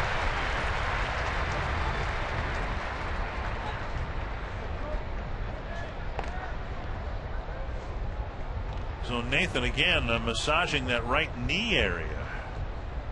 Yeah, must have ricocheted off the knee and then got the left ankle area. Well, I always think of Wilbur Wood when you think of balls hit back up the middle. Wilbur Wood took one right off the center of that kneecap, shattered a kneecap. Was that against the Twins? No, that was just in his career. That's what kind of ended his career with the White Sox. In the late 60s, we were living in Missouri, and Bob Gibson took a liner off his plant leg, the ankle, and crumpled to the ground, finished the inning, and then they took x-rays and found out that it was broken. In typical Gibson fashion, he was not going to come out of that game before finishing the inning. 1-1. Must have been the fifth inning. He probably wanted to win. Yeah, I wonder how many 5 and flies he had. He probably didn't have any. 1-1 to Hafner. Twins have been out hit 12-7, which isn't to suggest they have been short on opportunities to score here, because they've had some chances. Hopefully we'll have more chances here in the bottom of the ninth. Right on the outside corner, 1-2.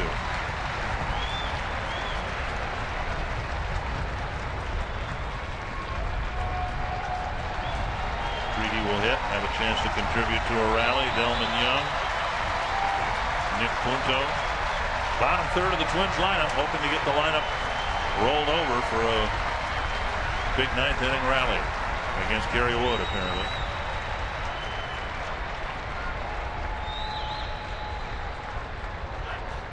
Oh, and then one right over his head, speared by Cabrera behind the second base bag. Get off the field before something really bad happens. My goodness. Take the bullseye off.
a double and a walk and another double play. Yeah, yesterday's ball game almost the same way for the Twins. Twins yesterday 2 for 12 with runners in scoring position. Joe Creedy takes a pitch up high from Kerry Wood. Well, Wood not getting the save opportunities that he would like to have. 34 saves for the Cubs last year in his first year with the Cleveland Indians. 15 saves. This is his 45th relief appearance. I find this hard to believe. This is Joe Creedy's first at bat against Kerry Wood. With all the interleague games between the Cubs and the White Sox. Huh. 1-1. 2-1. I looked it up thinking, well, Creedy's probably got 10 or 12 at bats against this guy.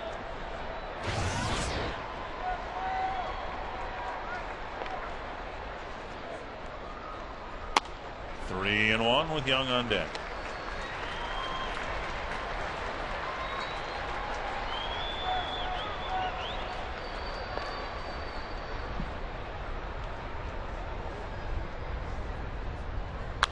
Skied straight up in the air. And it hit something. It's a dead ball. Oh. And it hit somebody right in the back of the head. Hit it in the neck. It hit a speaker, a cable, something up there that we couldn't see because, of course, we haven't seen a pop up here since 1981 at the old stadium.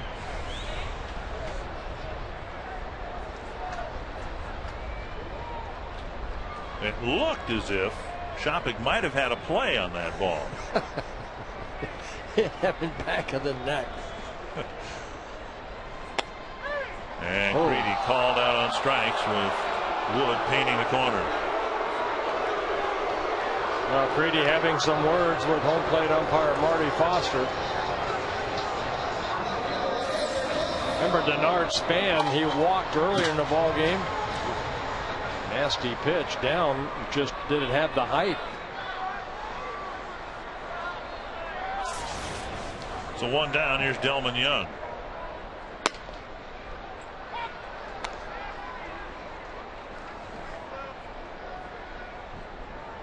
Young with a 2-run homer in the second, then a big double play ball in the fourth, and a fly to the right field corner in the seventh.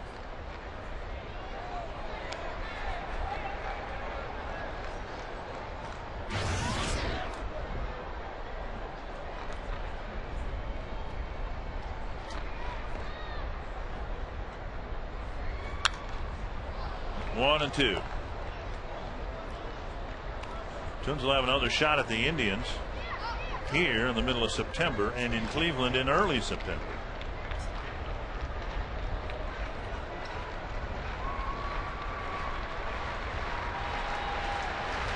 Started this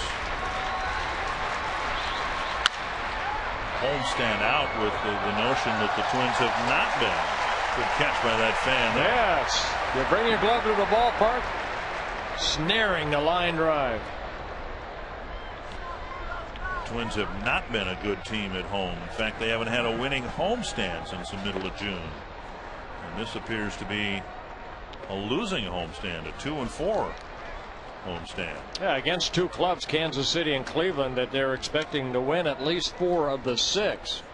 I mean, they were thinking Kansas City, you're going to sweep them. Cleveland's coming in. Yeah, they've been playing good baseball, but they're below you. You'd like to win 2 of 3. Well, it hasn't happened. 2-2. And 2 away now in the ninth.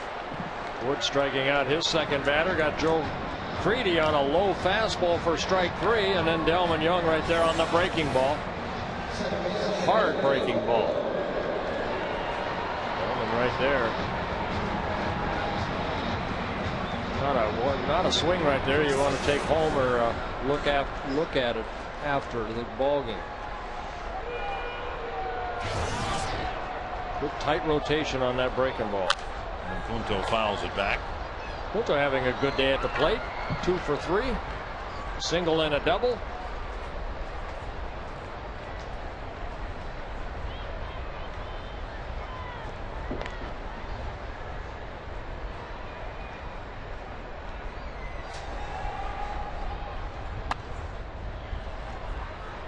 1-1. Again, Alexi Casilla with a bruised foot after a foul ball yesterday.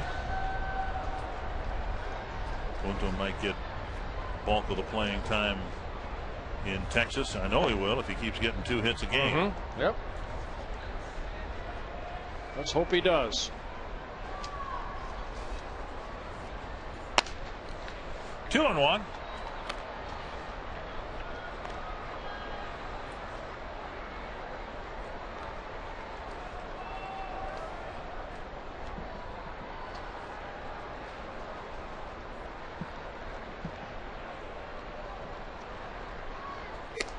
And now 3-1. Span on deck.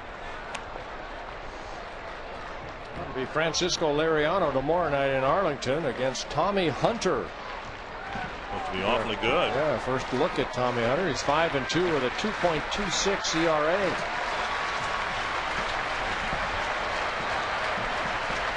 Liriano coming off that good start.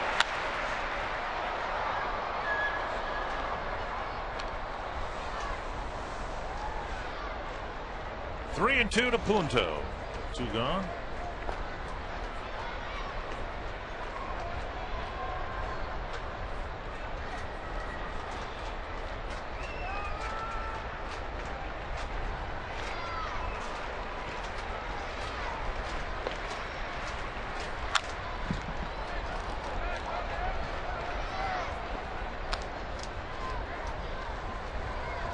One strike away from falling 5 games below the 500 mark.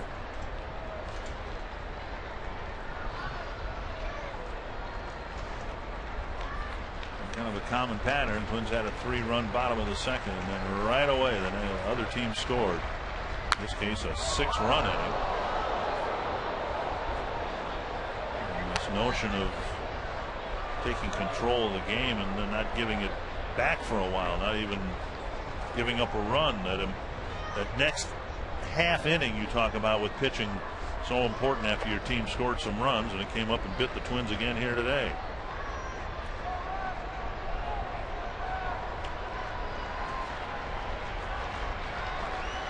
Three and 2. And Punto works a walk.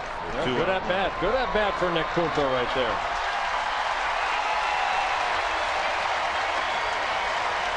Well, now Span will have a chance.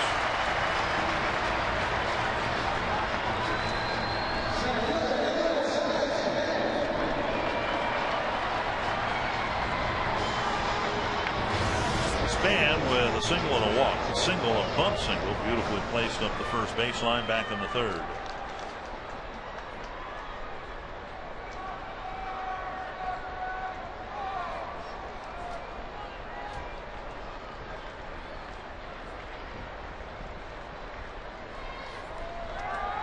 Punto goes, and the Indians don't care. Popped up and out of play.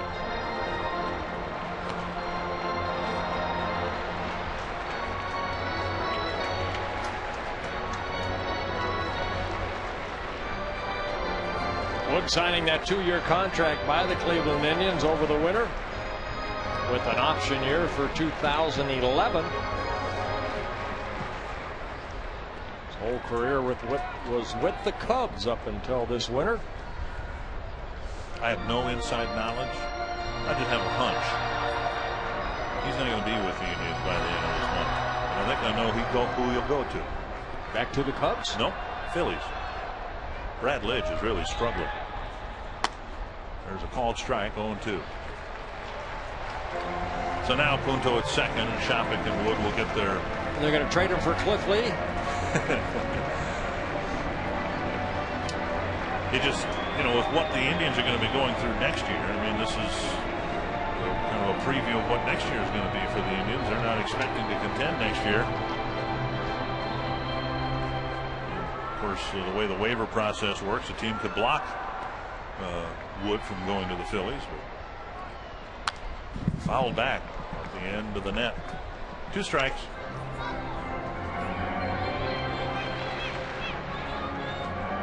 Span trying to keep the game alive, then Cabrera hoping to do the same to get Mauer to the plate, representing the tying run.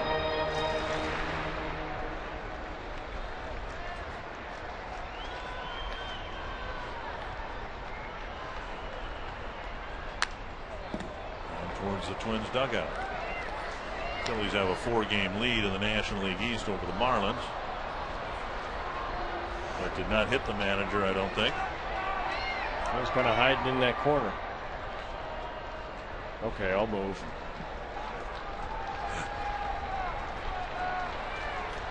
So Span trying to have the same type of at bat that Punto did. The difference is he's fouling these pitches off with an 0-2 count.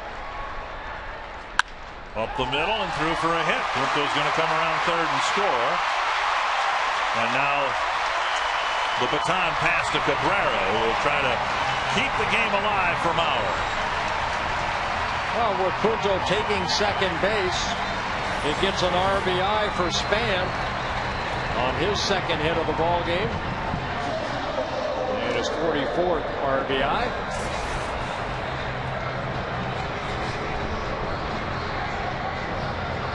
Cabrera's bounced into 2 double plays on an 0 for 4 afternoon, and if he can do anything to get on base and keep the game alive, Mauer would represent the tying run. Span goes, and Cabrera flips it foul.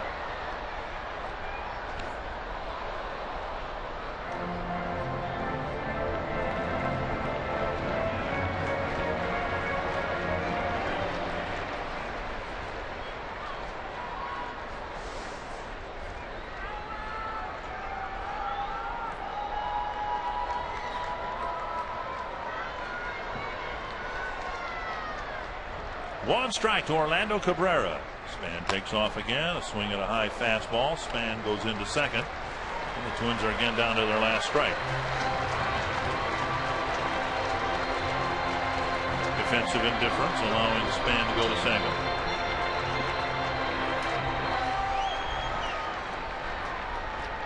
Oh, 0-2 to the Twins shortstop. Very high.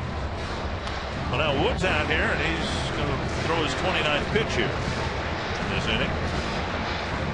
Actually, he came into